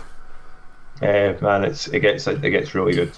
Like, you'll get like agencies involved and like a whole mystery happening at the same time as well. Like people having sudden deaths where they just for some reason just drop dead, or they do something that's interesting. You're like, well, how did they do that, or why were they doing this? That's good sort of murder mystery like aspects into a game where you're trying to eat like a big hamburger the size. It's just like, yeah, it's got weird light-hearted Japanese moments and then serious story moments. But yeah, you should. I don't think it'd be the type of game you'd be into, Ross and Hamish. So nah, not interested. I probably wouldn't pick it up, but it's cool to hear. Yeah, it's interesting if you're a Japanophile. Yeah. Out of curiosity, then, with everybody being isolated, what is currently being played in your machine right now? What would be the game that if you switched your console on just now would come up? Hamish? Wait, I've not had a disc in my Xbox for not like... a disc, you fucking idiot. These games, like the consoles now, obviously Xbox, you've got that fucking like instant Standby. on as soon as you start standby. Yeah, so as soon as you turn your console on, it can load up the last game that you were playing. What is the last game that you were playing? Yeah, it was Apocalypsis. Which is? Apocalypsis is a game, mate. You asked about games. More Yeah, fucking elaborate then, you dick. It's basically, it's kind of like a... it's like a... It's kind of point and click adventure game, which is kind of annoying for the Xbox, to be honest, because obviously point and click made for PC, made for having a mouse, you know what I mean? You can use the triggers to change between a cursor and, you know, moving about, which is kind of annoying, but it's a fun wee game. It's kind of hand-drawn backgrounds and characters based on like kind of 15th century art and stuff like that. It's made by Clabator, which I've never actually seen them before, to be honest. It's narrated and the music's done by Behemoth. You know the band Behemoth? Yeah, anyone? we saw them. Yeah. We saw them when we were at Slipknot. Yeah, the lead singer of that does all the narration and stuff like that. Basically, you're a guy and your missus gets killed, like the love of your life gets killed. She's suspected of witchcraft, I think, is basically the story. It's quite a fun wee game though. Like it's only a few quid, like $5 or something like that. Was it on sale or that, or was it just something that caught your eye? I think it was on sale, but it was like originally $6.99 and it was down to like $4.99 or something like that. But I just like the style of it. It's like based on kind of 15th century art, as I say, hand drawn. It's just something a wee bit different, you know. Mm-hmm. I've not played a game quite like that in a while. I do like my point and clicks going back in the days. Enjoyed them on the PC. I could probably just put in the keyboard and mouse on the Xbox because I think that does support it, doesn't it? But yeah. So I know you've got more than one console there. Is there anything else that you've been playing? You know what? I've not actually fired up my PlayStation or my Switch for a while. I Switch recently because I got Breath of the Wild, but I literally just got that because I was getting a new boiler put in, and I had to let the workers into my room, and I was like, I need to get some kind of console that's portable. Oh wait, I've got a Switch, so I bought that. I'm thinking of buying some kind of other VR though. Obviously, I've got the PSVR, but see with the new Half-Life game, then I've just been looking at it. Yeah, and I've got at the end of this month, I'm getting an extra bonus, and then the month after that, I'm getting just the regular bonus that my company gets every year. And I was talking to one of the lassies, obviously, because I've not been working there a year, so I was like, so how much do you usually get? And she was like, oh, last year £950, and I was like, nice. I might just buy a Vive or something like that, or and just because there's so much more you can do with a proper an actual VR, yeah. And I keep seeing have as much issues with like motion blur or like motion sickness you'd get from it. Right, well, that's never really bothered me on the PSVR. I've never really had that. I've never had it on PSVR. I had it on the VR simulation thing you get in Glasgow cars. I had a wee bit on that, but I don't know if it was because I was drinking as well. Anyway, I've not really played much else, man. Obviously, we've been on COD. I think we won Warzone another time. Just had to mention that. That's pretty much been it, man. Just between work and trying to watch stuff. That's all I've really played. Hugh, obviously you touched on Persona 5 that you've been playing just now, but anything else? Yeah, obviously Persona 5 is a big time sink, but I've been trying to put time into the other PS4 exclusives. Trying to finish God of War, that's a big one. Try to finish the Spider-Man DLC and the Horizon Zero Dawn DLC because I still haven't fully completed either of those. So yeah, that's it. Just try to mop things up. Do you play all of these games at the same time, or do you go in and just power through it? You get bored. It's not got 7 PlayStation set up to the one telly. Could. Oh, I don't. Hugh could probably. But the DLCs are only a couple hours long, so I will play them till completion. But Persona 5, I'll play 5-6 hours, and then I'll play something else for another 5-6 hours. Because I don't want to get sick of it. And I also don't want to get burnt out. God of War, I did not get sick of at all. I played that solid. I loved that game, and then even going back and getting on with all the trophies to get platinum and stuff like that. I was quite happy to play it. Then I was considering playing it again with it, because obviously you can do New Game Plus as many times as you want with that game. But it's had other games, so I was but I could play that game over and over again, man. Such a good game. Yeah, pretty solid that game. I bought 10 games for my Vita off eBay because I just wanted to, and I've been playing Steins Gate, which is a visual novel on the Vita. It's really good. I've only played an hour. It's pretty fun. Very anime. I think it was an anime actually. I think it is an anime. Steins Gate sounds familiar. I think Kev watched it or talked about it. You're a doctor? Yeah, it's time traveling. Yeah, okay. Yeah, it's pretty good. Yeah. Enjoy I think the Vita is so underrated as a console. It deserved so much better. It had so much cool tech when it was released. Yeah. A front touchscreen, a back touchscreen. It was basically a Switch 4 years before a Switch. I find it weird that you're telling us earlier on, I sold all my Switch games but I bought 10 Vita games. That's weird. Dom, what about yourself? You anything? What's in your devices just now? What are you playing? On my devices at the moment, I can see his Hoover. I can see his Hoover, and there's his Switch. And you can see my Switch, and my there's his TV, And You can actually see my there's his face. PlayStation. You can see my PlayStation VR gun that I've got down there as well. Yeah, So the one you get for I was going to borrow it off you, Ham. Yeah. Yeah, but you're not allowed to come in 2 meters of me now, so Just throw it at you, mate. But I've been playing on the Switch, exclusively just its Animal Crossing machine at the moment. Hooray. And we were speaking earlier, I don't know, I must be playing this game completely wrong. Because when I do things, it seems to take forever for it. Like, so I've never played an Animal Crossing game, and Big Tom Nook's like, yo, I need you to build these 3 houses. Where's my with money, an interior and an exterior. I'm like, alright, awesome. So I buy all the interior stuff and all the exterior stuff, and then you put the interior into a box, and then the exterior, it doesn't tell you what to do. I'm like, put it outside. You just lie it outside for it, but they don't describe it well enough on, see, like the exterior bit. It says place an exterior, and it's got a blue highlight. So you click on it, and it goes, "This is what you need," and then that's it. But there's some instructions underneath it that just says, "Just leave them outside." But I'm obviously just like not read that part. I'm like, "What the hell am I doing? I can't get these people in it." We had a breakdown before I went, maybe if I just leave it outside and then check it. And once I'd done that, I was like, oh man, that was like 5 hours I could have saved instead of running about other people's islands, you know? Grabbing peaches and cherries and stuff like that, you know? It's the most casual game going and you're struggling to figure it out. But then I was saying earlier as well, I had no idea, with the fishing part, I was like, hold on, like, do you put it down there and then the fish usually just sort of hit the rod part? And then you've got to wait so they hit it a couple of times before they'll grab onto it, and then the controller vibrates and pull them out.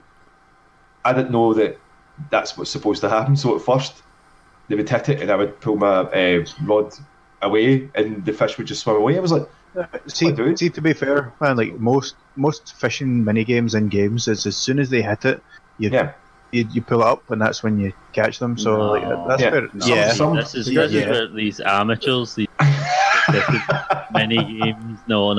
There's always the nibble, and you wait for the bite. You need to wait for the bite, Dom. Those are nibbles.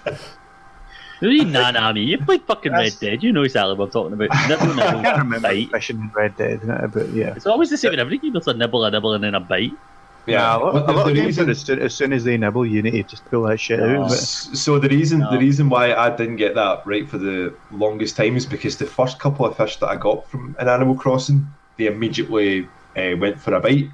So I was like, all right, this is easy. So just make the site for it. I'll be able to pull them up, and I had no idea what I was doing there. Then I found out that if you to sort of hit a tree with a stone axe rather than with an actual axe, because then your trees disappear because you've cut down the trees. And it's the same with the stones as well. Like if you break the stones, then that's you basically got rid of your stones. I'm like, but I need material. I've got no ores to make like better shovels or better stuff. What have I done to this gate? I basically might as well just nuke that town. Nuke that. I done the same thing. That's so stressful.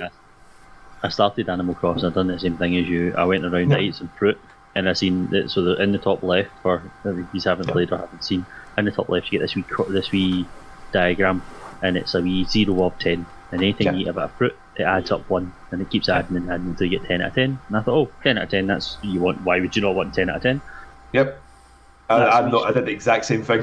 Yeah. So that's a wee strength meter.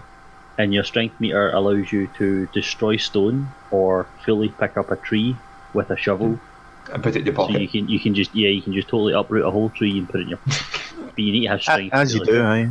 The villager. Well, if you want to, so one of the cool things that you can do in Animal Crossing, you can build your whole island and make it look however you want to make it look. So if that means having your forest on one particular part of the island, then you need to be able to uproot those trees and put them where you want them. Yeah. So you use strength to do that. And I just thought that having strength was a good thing, because usually in games where you're living on an island and having to survive, having your strength up is a good thing. You want stats higher, you just expect that to be a thing. I leveled up I ate fruit, I made myself strong, and I destroyed all the stones on my island. And like you, Dom, I had nothing, fuck all. They're like, go get some ores. I'm like, well, from where? I broke this stone and it gave me 1 ore. Like, you're expecting me to have 5? How the fuck? Or you could get what I got, and I got fucking clay. That's all I had was clay. I'm like, who the fuck uses clay? That's not. I was like, you can make an ocarina. And I'm like, but I mean, I can't. This isn't Zelda. Aye. Fucking. You basically you fuck yourself. Like that's weird because obviously stone doesn't grow back, but there's no way of ever bringing it back now. No, it does. Well, so over a period of time, stones do reappear. I think it's every week it'll refresh everything for it. It's the same with the turn-up sort of thing that they've been talking about. I mean, there's a whole sort of like, and this is strange. It's like you can buy turn-ups, but you can sell them every day but Sunday, but you can only buy them on Sunday. It's really weird, and it's like you play the turn-up stock market, and I'm like, what the fuck? It's weird. So did you see like Stephen Fry tweeted about Animal Crossing? Like I'm assuming he must be in like isolation or something like that, but he basically just tweeted something. I never read the whole thing. I just got it as a notification, but just basically talking about it.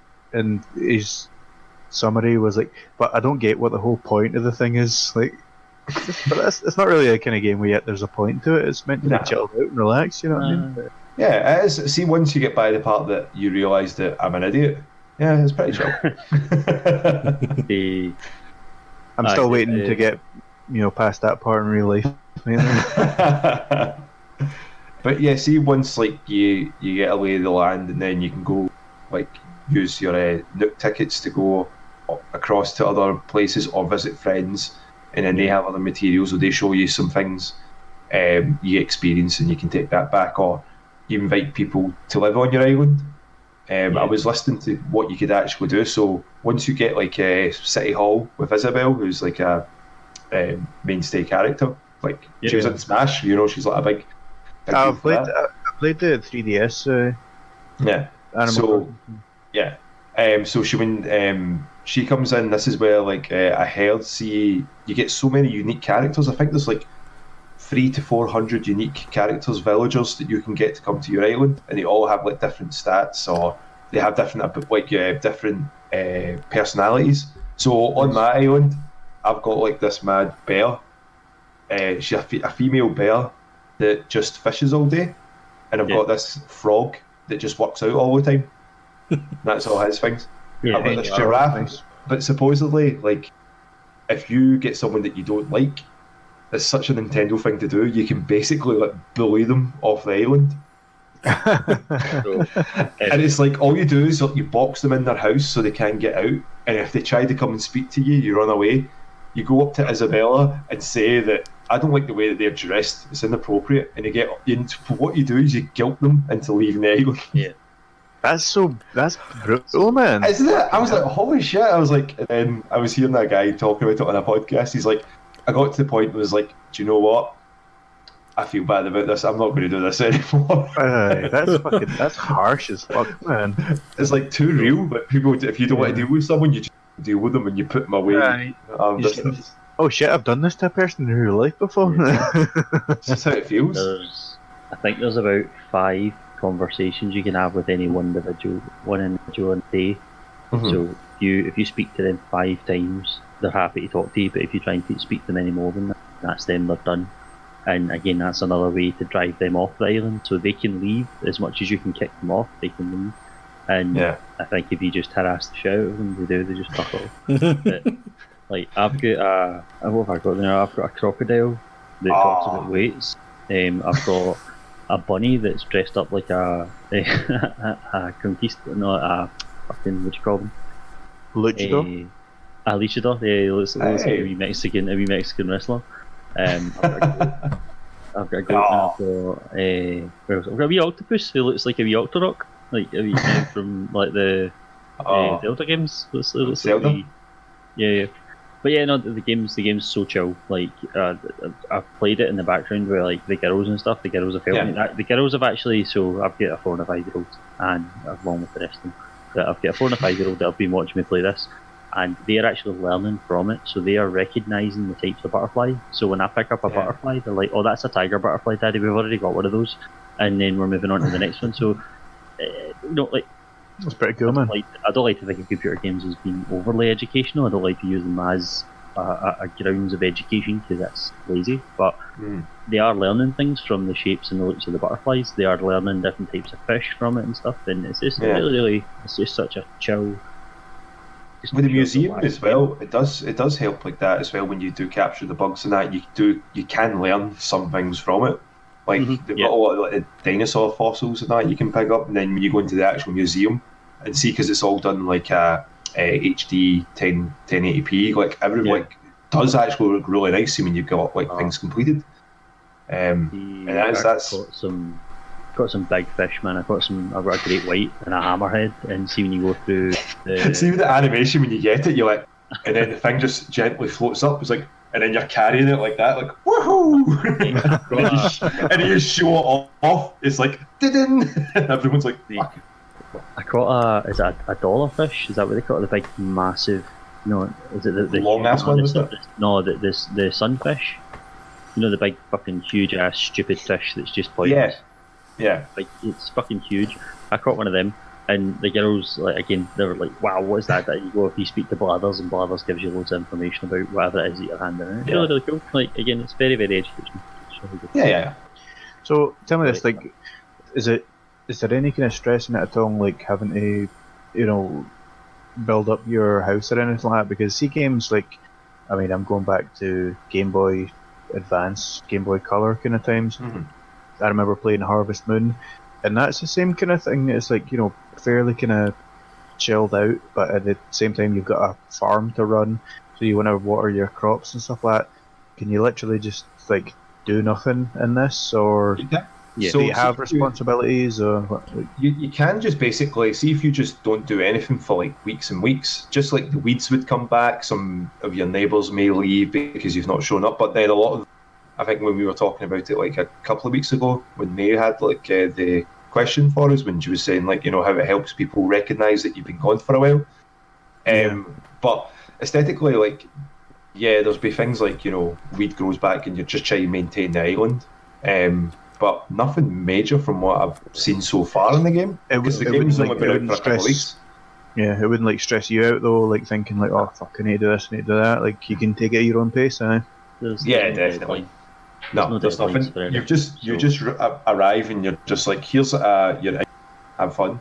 But then Tom Nook's like, oh, do you know what you would do? Have a house. Do you know what this house needs? Another room. Do you know what that other room needs? A bit of an extension. Do you know what you need? A staircase. Here's like 1 million bells. Pay up, bitch. I suppose that's just kind of trying to, you know, let you progress through the game. You know what I mean? There needs to be something like that, doesn't there? I suppose. Yeah, there needs to be a reason to play it. Tom Nook's always there for the extra progression. Like, Tom Nook's just like, so you built your house already? Yeah, cool. That house needs to be bigger. So here's another loan for it. Not quite a loan. They build you the house and then you pay it off. But again, there's no. That's a loan, mate. But I mean, it's like it's not like if you're hounding you, because you can say because again when the question comes up, it's usually about that house or about my house. He's like, you want to go ahead with that? I can give you a loan. You crafty bear, and then Tommy and Tammy? Motherfuckers. Damn, is it a raccoon? Timmy and Tommy. He's a raccoon, isn't he? Timmy and Tommy, who, like, you know, anytime you talk to them, is it Timmy, the smaller one that always says like the last sentence? Oh, fuck knows. They always repeat the last wee bit. Is that hi and enjoy and welcome, and then the other one like a little welcome. God damn it. What about you, Ross? What have you been playing lately? Yeah, Ross, apart from the Call of Duties. So Call of Duty is a very, very... I've never heard of it. What happens in the games? Well, this guy phones you, right? No, so apart from the staple of my diet of I actually been playing Assassin's Creed Odyssey, which is fucking massive. Like, I've only I've sort of progressed a wee bit to the point where I'm now having to travel to Athens, and doing that wee travel, I've now understood the scale of the map that you've got, and it's been huge. Like, and it's full of loads of wee camps and bad guys, and just killing people. It's great fun. And yeah, it's cool. But then you get the same boring pish when they bring you back to real life, and suddenly I'm a woman in a room with an animus, and it's just that part's pish. But just, but you can like basically just instantly go back into the animus and just No, I did, but I had to go into the room, so the room was pretty cool. You've got like have you seen the cult stuff yet? Yeah, I met the cult. That was one thing I noticed. I was like, this game's huge, and then I unlocked that, and it's like, oh, here's these 40 people you need to find and kill, and I'm like, fucking hell, man, this game is bigger than I thought, you know what I mean? There's a lot to do, and it is unbelievably witchery. Like, they've got a mad woman singing over everything that you do as soon as you level up. Has anybody played The Witchers? Yeah. I know Hamish, yeah. I think Hamish has it. Yeah. What is it called? The what? The Watcher? The white share? White t-shirt? The white shell. The warlock. By the way, I just want to interrupt here for a second. Tom Nook is not a raccoon or a bear. He's a tanuki. A Tom Nookie. A tanuki. Which is a... Fair enough. Which is a Japanese raccoon dog. He's a fucking raccoon. No. Well, where did they get his name from then? In Japan, he's not called Tom Nook, by the way. What's it called? Jeffrey? Big Jeffrey? Tanukichi. Tanukichi. He's like, hi. I just totally butchered that as well. It probably sounds nothing like that. You call yourself a weeb. I didn't call myself one. Hamish berates me with it. You are an absolute fucking weeb. We all know it. So Ross, like, apart from that, from Odyssey, is it Odyssey? Yeah, Odyssey. Yeah, I keep thinking to see because of that Mario Odyssey for it, like, like. Have you made a mission yet, Ross? Yeah. I've seen that there's loads of missions that people have made themselves. They show up as wee blue icons on the map, but I haven't actually tried any of them or done any of them at all. I've assumed that if they've made them, that obviously I can do the same. But I'm quite happy. You can make them and upload them, but like I thought it'll be pretty simple, but it's really in depth, man. Like it's like trees of different ways that it can go. You write all the dialogue and stuff like that, and which is cool. But at the same time, I don't bother playing anyone else's missions because I'm like, you're probably fucking shite at it. You're not making games. They made the fucking pish titles. Like the first one I came across was called The. Like, well, I'm not going to. That's a good one. I like that. Maybe it's just a character with a stutter, like, and you're just being pure rude about it. Like. Anyway, other than that, I've played Animal Crossing. Obviously, it's been awesome. Mammal Junction. Yeah, so I've played some Rodent Intersection. Oh, that's good as well. Damn it! I was going to get Resident Evil. Fuck that shit! I was not for the online, just for the actual free game. Resident Evil 3. Yeah. Okay, right, no, that's fine. Yeah, continue.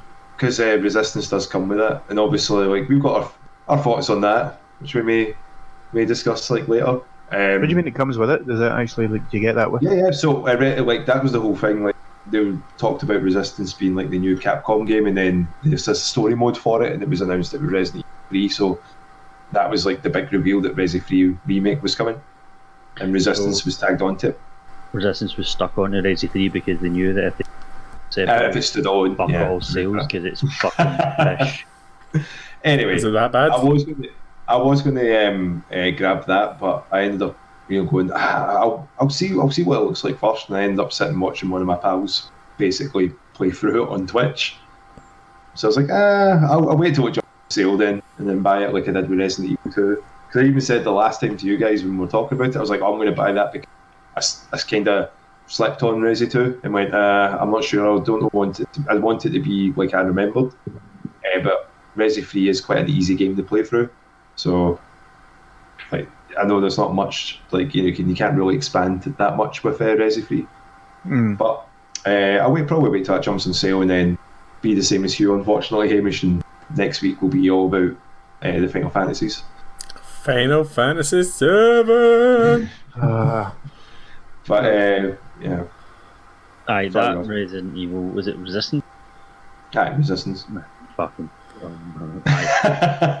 For those listening, right, I'll save it just now, but we are going to have a dedicated video, is that what we're going to call it? Dedicated. You want to give it there's going to be a video. There's going to be a video on our YouTube reviewing the recent beta of Resident Evil Resistance. Specifically bitching about it on YouTube, yeah. Just giving our, opinions. Giving our opinions. So I'll hand it over to Hamish, as I believe we have questions from our one and only listener. Danny, wasn't it? It is Danny, yeah. Danny, wasn't it? Yes. The person that you're married to. That's her. Yeah.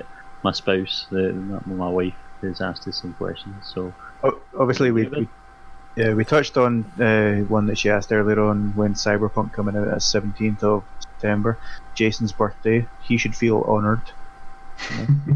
And 2 weeks before that is Avengers. See, that annoys me. To be fair, probably be able to finish Avengers in 2 weeks, I think, by looking at the game, you know what I mean? Yeah, it'll be about a 20-30 hour game. Yeah. I'm thinking September to December or something like that. At least I'll be just Cyberpunk head first in fucking Cyberpunk, yeah. that's so long as it doesn't get delayed anymore, yeah. We don't need any more delays, man. Well, it might be because CG Projekt Red aren't in their office right now. They're all working from home, so you don't know how much that's going to affect the game. Yeah. You would think maybe coding and stuff like that can all be done from home. I remember with the cloud and stuff like that. Yeah. I remember hearing that they moved so many of their staff out to their own homes and stuff like that, so they can, keep the social distancing and all that. So hopefully there's not any hiccups, but who knows? If there is, it's completely understandable. So no biggie, you know what I mean? Hopefully minimal. I'm gonna spark a weekend before we. Oh. So you lagged out there, mate. Fuck you. Right? One of our other questions was, any idea how much the next Xbox will be? I think it's going to be $3.99. 400 quid. £3.99? Alright. I think it's going to be 400 quid. I'd say 5. I'm saying 5. To stay competitive, I think they're going to have to. Because I was just reading Phil Spencer says they're going to make it competitive. 400 quid is a competitive price now for a new console. I think 500 years. Well, isn't the PS5 going to be 450? Well, no, that's the thing. No one knows yet. That it's all rumours. And right. Sony's got a record of either super high or super low. Because the PS1 released undercutting everyone. The PS2 released undercutting people. The PS3 released overcutting. Is that a word? Yeah, that was overinflated. It was 600 quid compared to the Xbox's 354. So I think the Series X, the top spec model, will be 400 quid. I might be wrong on that. I think like 399 sounds about right to me. That's what I would want to pay for a new console. 500 just seems like too much. In your head, you're like £500. Even though it's only £100. You know how many penny sweets I could buy with that? It's someone do the math quickly. It's too expensive, and I think Microsoft are going to do everything in their power to win this generation. Yeah, especially with all the studios that they bought. It'd be daft of them not to try to make this the new 360 or the new Wii. Everyone has to have this console. Yeah, everyone's got to use this as their pride. That they're basically the only peripheral. Their Netflix machine, their Amazon Prime machine, everything. Well, have you seen the new thing you can do with your Xbox? You can connect it to your Google Home.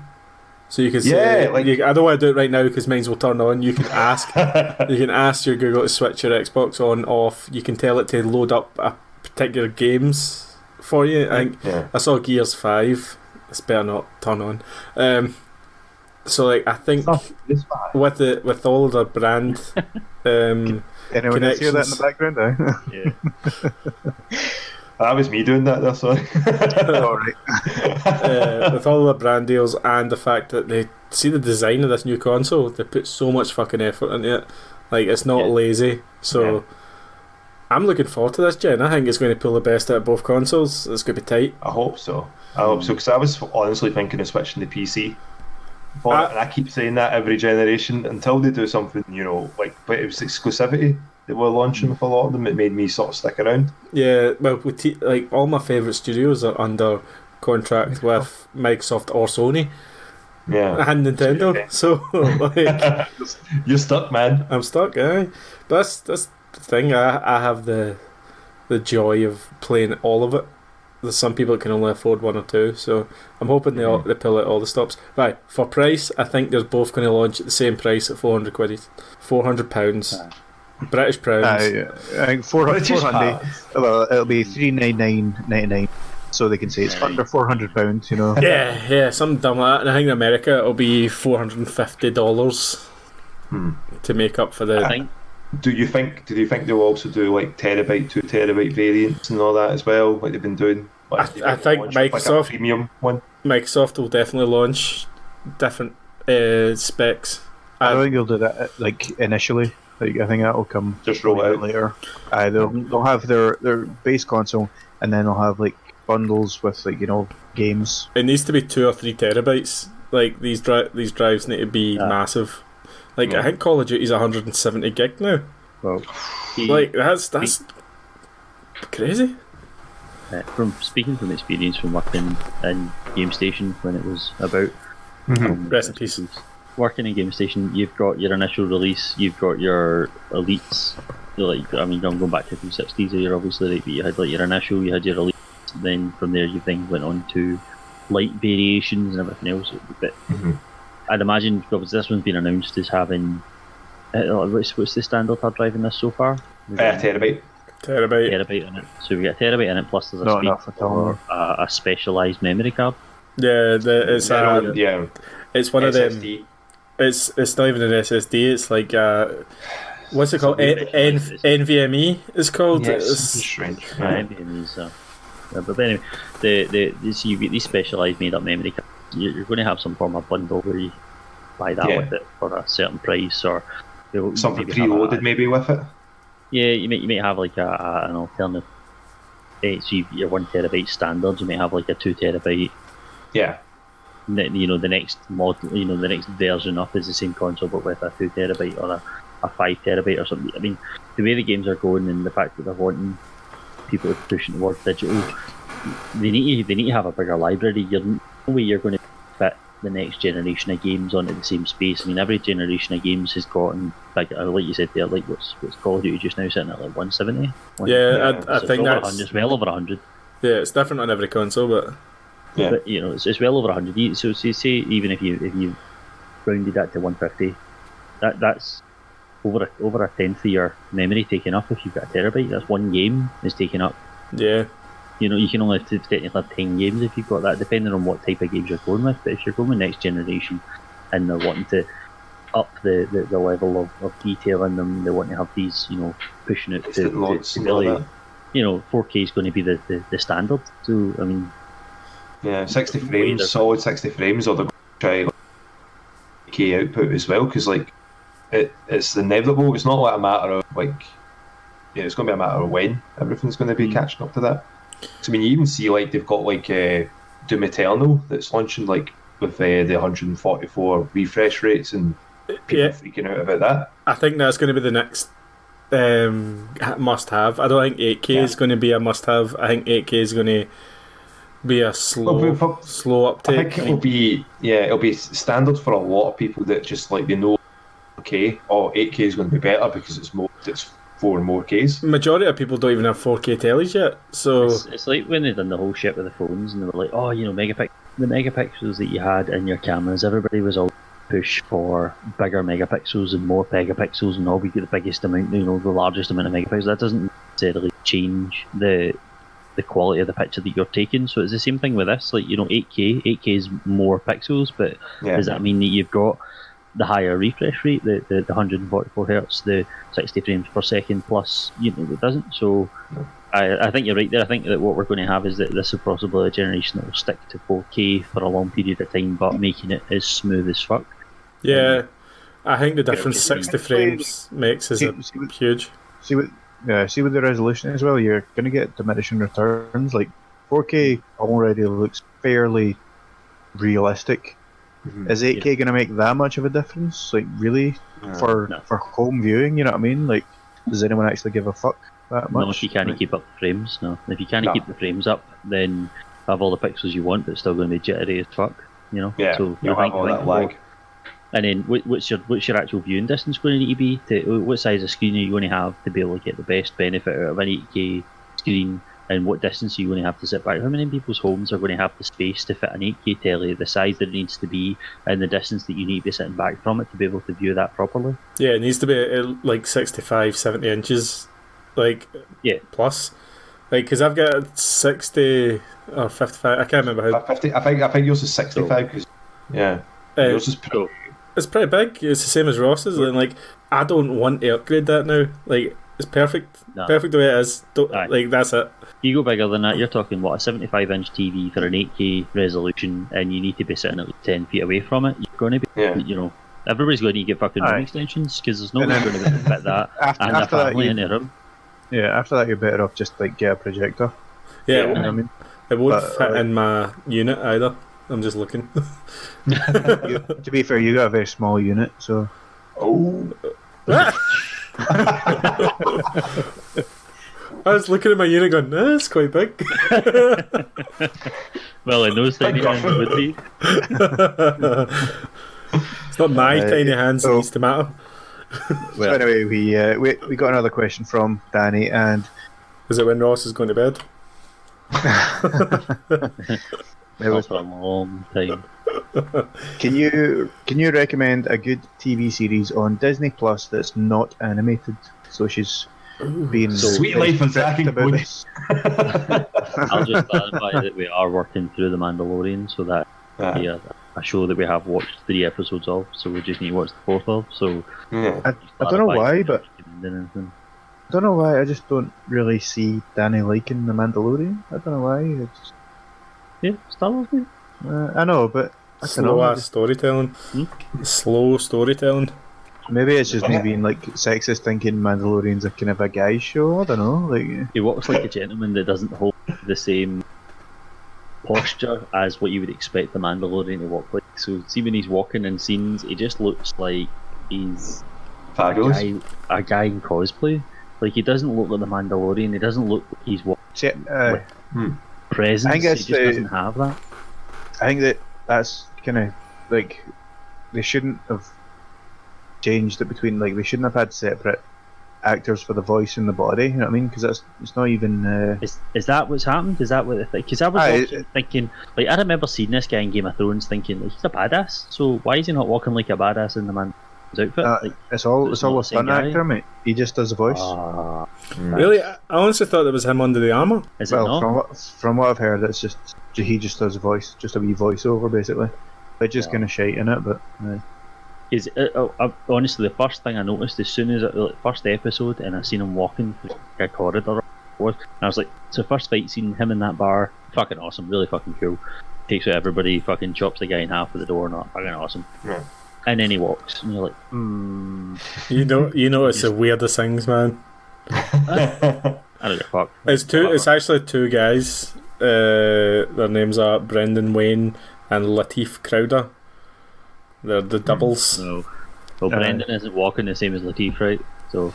I mean, that's the beauty. That's the easy thing of having a fucking helmet on all the time. Like, doesn't need to be the actor. You don't need to pay, him the big bucks to be on set all the time. Like, literally just do a voiceover and that's it. Have you seen how they do the sets? No. It's so cool. It's almost like a projected soundstage type thing. It looks so futuristic.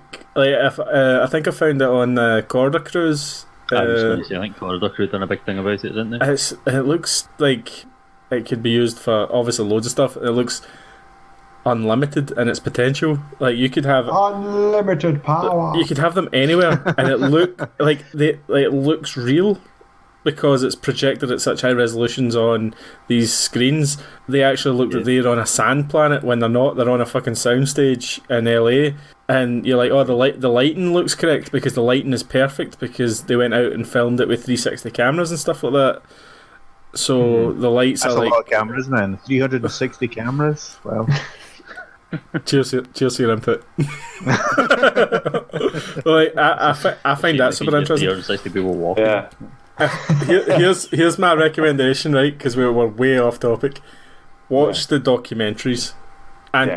Cosmos is on it. The space and science show. Yeah, watch that. That's a lot of fun. Like, I think it's like 8 episodes, and it's super informative. Has anybody had a chance to watch The World According to Jeff Goldblum? Yeah, I watched it. Sinead watched it. I liked it. I would suggest that. That was my suggestion. I was going to enjoyed that, but just because I like Jeff Goldblum. Why don't they do? Who did he play in Thor again? No.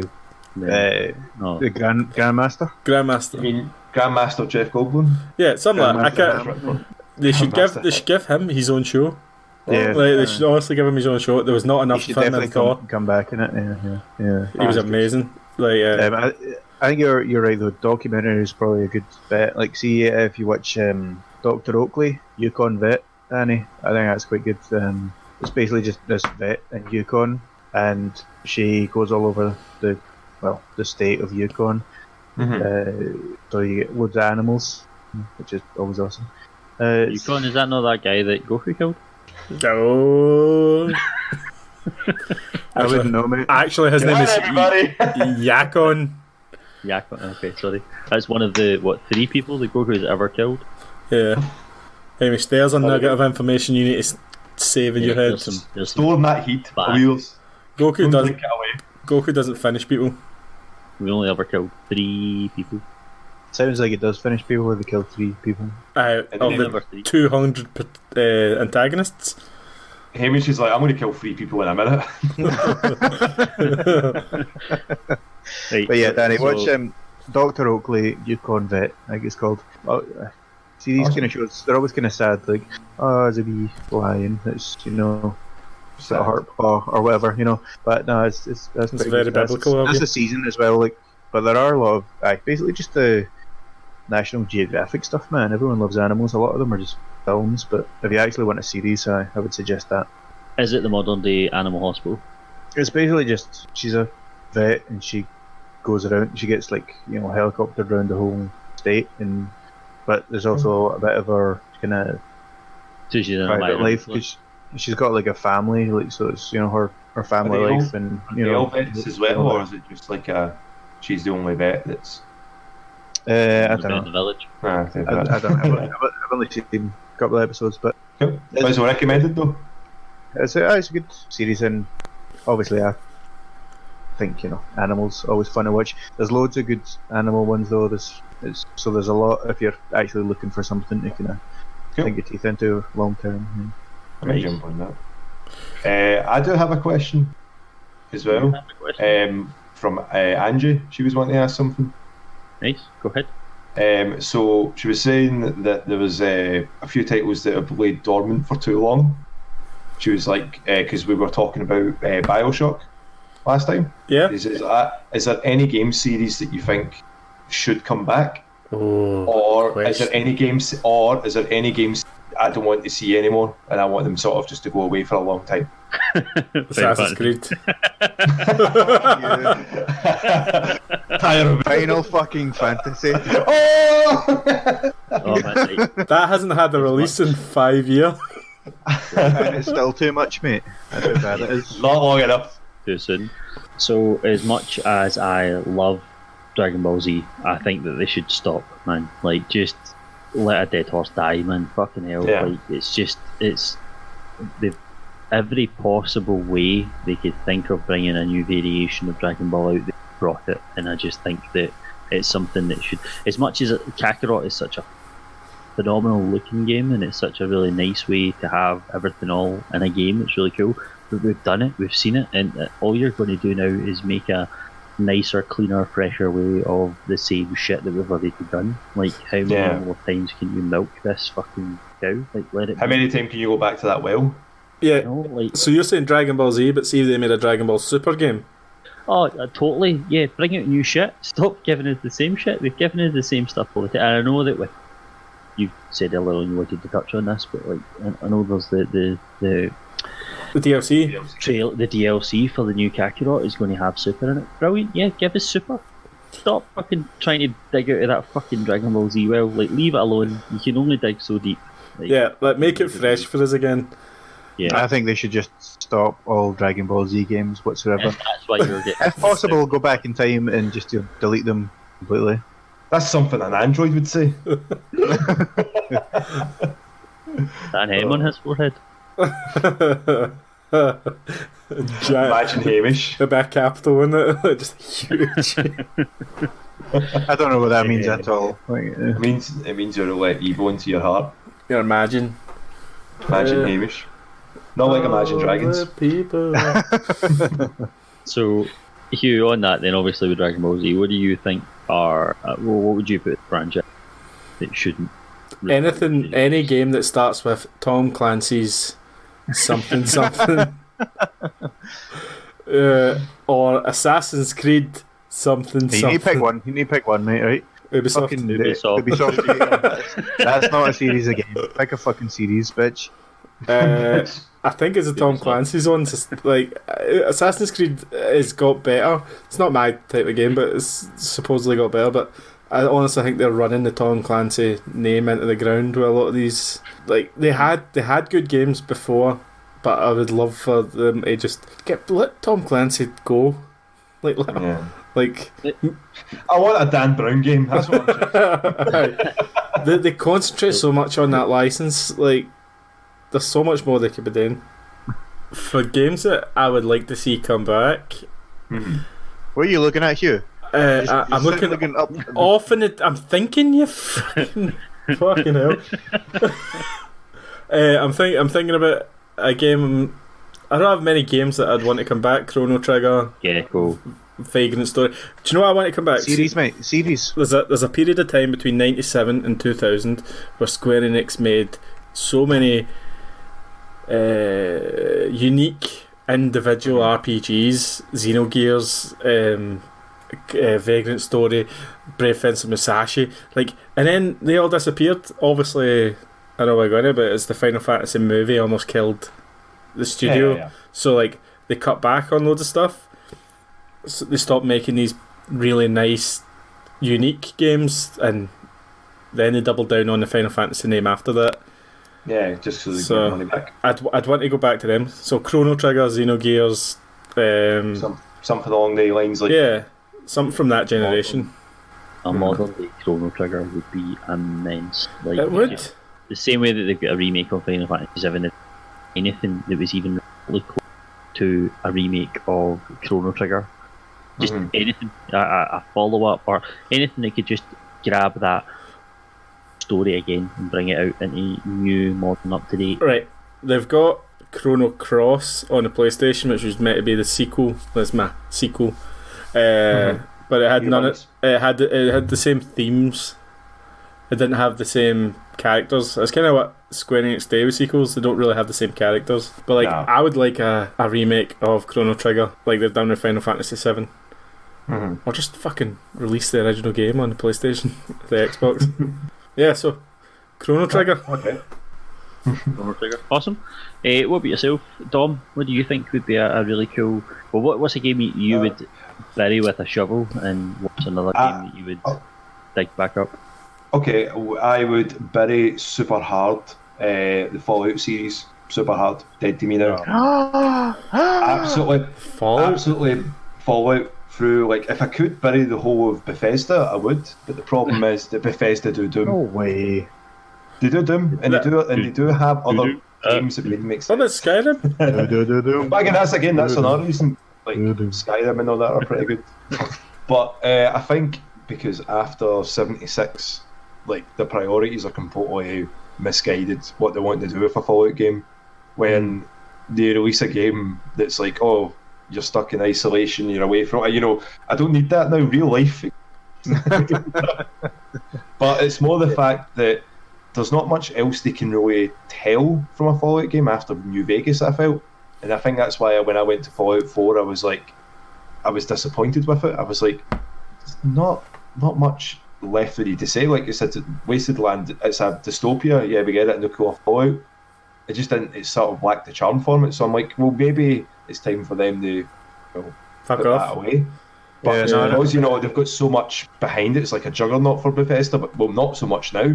But it's a money maker with that name. Yeah. So if it was up to me, I would put that away because it's doing more harm than good now. Here's the thing, right? Would you like Fallout to stay if they could give it to Obsidian, who are now owned by Microsoft, who were the original makers and made New Vegas? They didn't make 3 or 4. I think they were the original developers. But they've got Outer Worlds. Yeah, I know that's their version now, innit? So yeah, so it's like, well, we don't need that because it's like we need that because now we've got a space sort of different take on it, which is unique, different, but we'll still do what we need. Fallout used to do. But yeah, I remember like when I think it was just after like Fallout 3 or New Vegas or whatever it was, and people were dead excited and they were like, oh, we can have one in New York, we can have one in London, we can have one it's the same thing over and over again. Like fair enough, new stories, new missions, all that kind of thing, but at the end of the day it is basically the same thing. But that's why I would feel for that, like they can't really do much more now with it. So I would definitely bury that. And if I wanted to revive something, it would probably need to be Prince of Persia series. Oh yeah, I was going to say that. Good choice. Yeah. I mean, again, I've said it multiple times that that the reboot of Prince of Persia was not the greatest for it. I thought it was okay. The art style for it was great. The story was a bit and then the ending kind of ruined it, and it was just I felt it didn't get a chance to have like the sequels like the original sort of had, like the Sands of Time. Yeah, it seemed more planned out, like with more original thought put into those platformers. I know that we probably wouldn't get one for it because who needs Prince of Persia when we've got the juggernaut that's Assassin's Creed? What about Tom Clancy's Prince of Persia? Prince of Persia Creed. Splinter Persia. Oh, I like that. Creed. I would like that because I like the idea that having like that done in a new gen console, where I think like it would open up so much more sort of creativity for it, like a new look, or they do a completely new redesign for it, or get a new team to do it. Because I mean, like how would you see a next gen Prince of Persia then? Next gen? If it was me, I would say like a Prince of Persia set in modern times for it. But then, as I said, we've got Assassin's Creed that's kind of done that, but with like time travel maybe, or some sort of like Atmos sort of one takes you back to the Persian times. But again, as I said, like Assassin's Creed's kind of fills that hole, doesn't it? Would you like the guys that did the Rayman Origins and Legends to take over that? That team would be good. Yeah, that like again, see, even if you had like it doesn't need to be like a world or a sort of like a expansion sort of Prince of Persia game. It could be like the old side-scrolling one. Oh yeah, that one is hard. Yeah, classic. Something that's like that. Just something that's like, if it is going to have to be, if I'm bringing it back, I would say something like that would pique my interest, and I would be like all for it. Hamish, what series would you want to bury, and what would you like to see revived? Bury. I mean, one. I'm gonna have to say Final Fantasy, Devil May Cry, Dom. Sorry, all that shit. Nah, one. I'm only kidding. Probably like Dead Rising, because that's just like the same shit over and over again, like all the time. That's a fair point. Yeah. I mean, they're all right. I've played, I think there's like 3 and 4, and I think I played 2 briefly, and they're okay, but it's the same shit over and over again. Like, I don't understand how they've managed to make it look nicer but play less. Yeah, it's weird. 4 wasn't very good. I remember being very disappointed with that.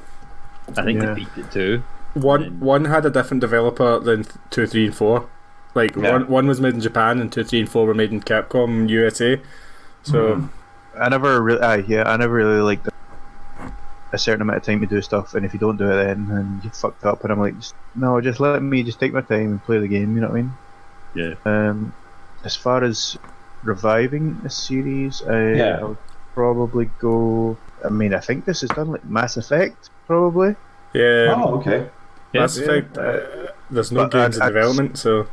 I did like Andromeda, but if I had the choice to revive it, I'd want like if you would call it number 5, a continuation of like 3, like the original trilogy, like that kind of game, rather than Andromeda, which was more Dragon Age Inquisition kind of thing. I'd rather it went back to the roots of it.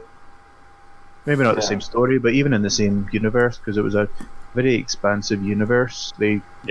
Very rich, history, backstory of all the stuff going on. So they've absolutely got plenty to play with. So they could do it, but yeah, for a revival, I'd probably say Mass Effect, because I don't think there's going to be another one. But I would play that. Oh, thanks for that question, Andrew. Nice. I know we've all had our say here, but I know quite a close friend of myself, and he's obviously all known as well, Mick. He would very much like to see a revival of the Left 4 Dead series, a new Left 4 Dead game. Yeah. There's been so many variations of sort of Left 4 Dead games coming out now. Yeah. I think if Left 4 Dead was to have a third variation, I think it would do well. Yeah. I think it would be really good, and especially again, it was terrifying at the time to play them. I mean, once you got used to them, like any game, once you get used to the mechanics of them, they sort of lose their tension, their fear that you have over them. But other than that, I think we've pretty much summed up everything, guys. How do you feel? Yeah, we've been pretty good for that. We bit drunk because I've sparked a lot of cans. That's how I feel, mate. You're always sparking cans. Well, see, when I need to talk to you, mate, I'm just deal with this. I need to get drunk. It's a coping mechanism for Final Fantasy. That's his trigger word. Final Fantasy. I believe that has been enough from us on this particular episode. So I'll leave things out with a goodbye from Dom. See you later, guys. Goodbye from Hugh. Bye. And a goodbye from Hambo. Bye, everyone. Thanks for listening, and I hope you're staying safe. Everybody take care, and we'll speak to you in the next one. Bye bye.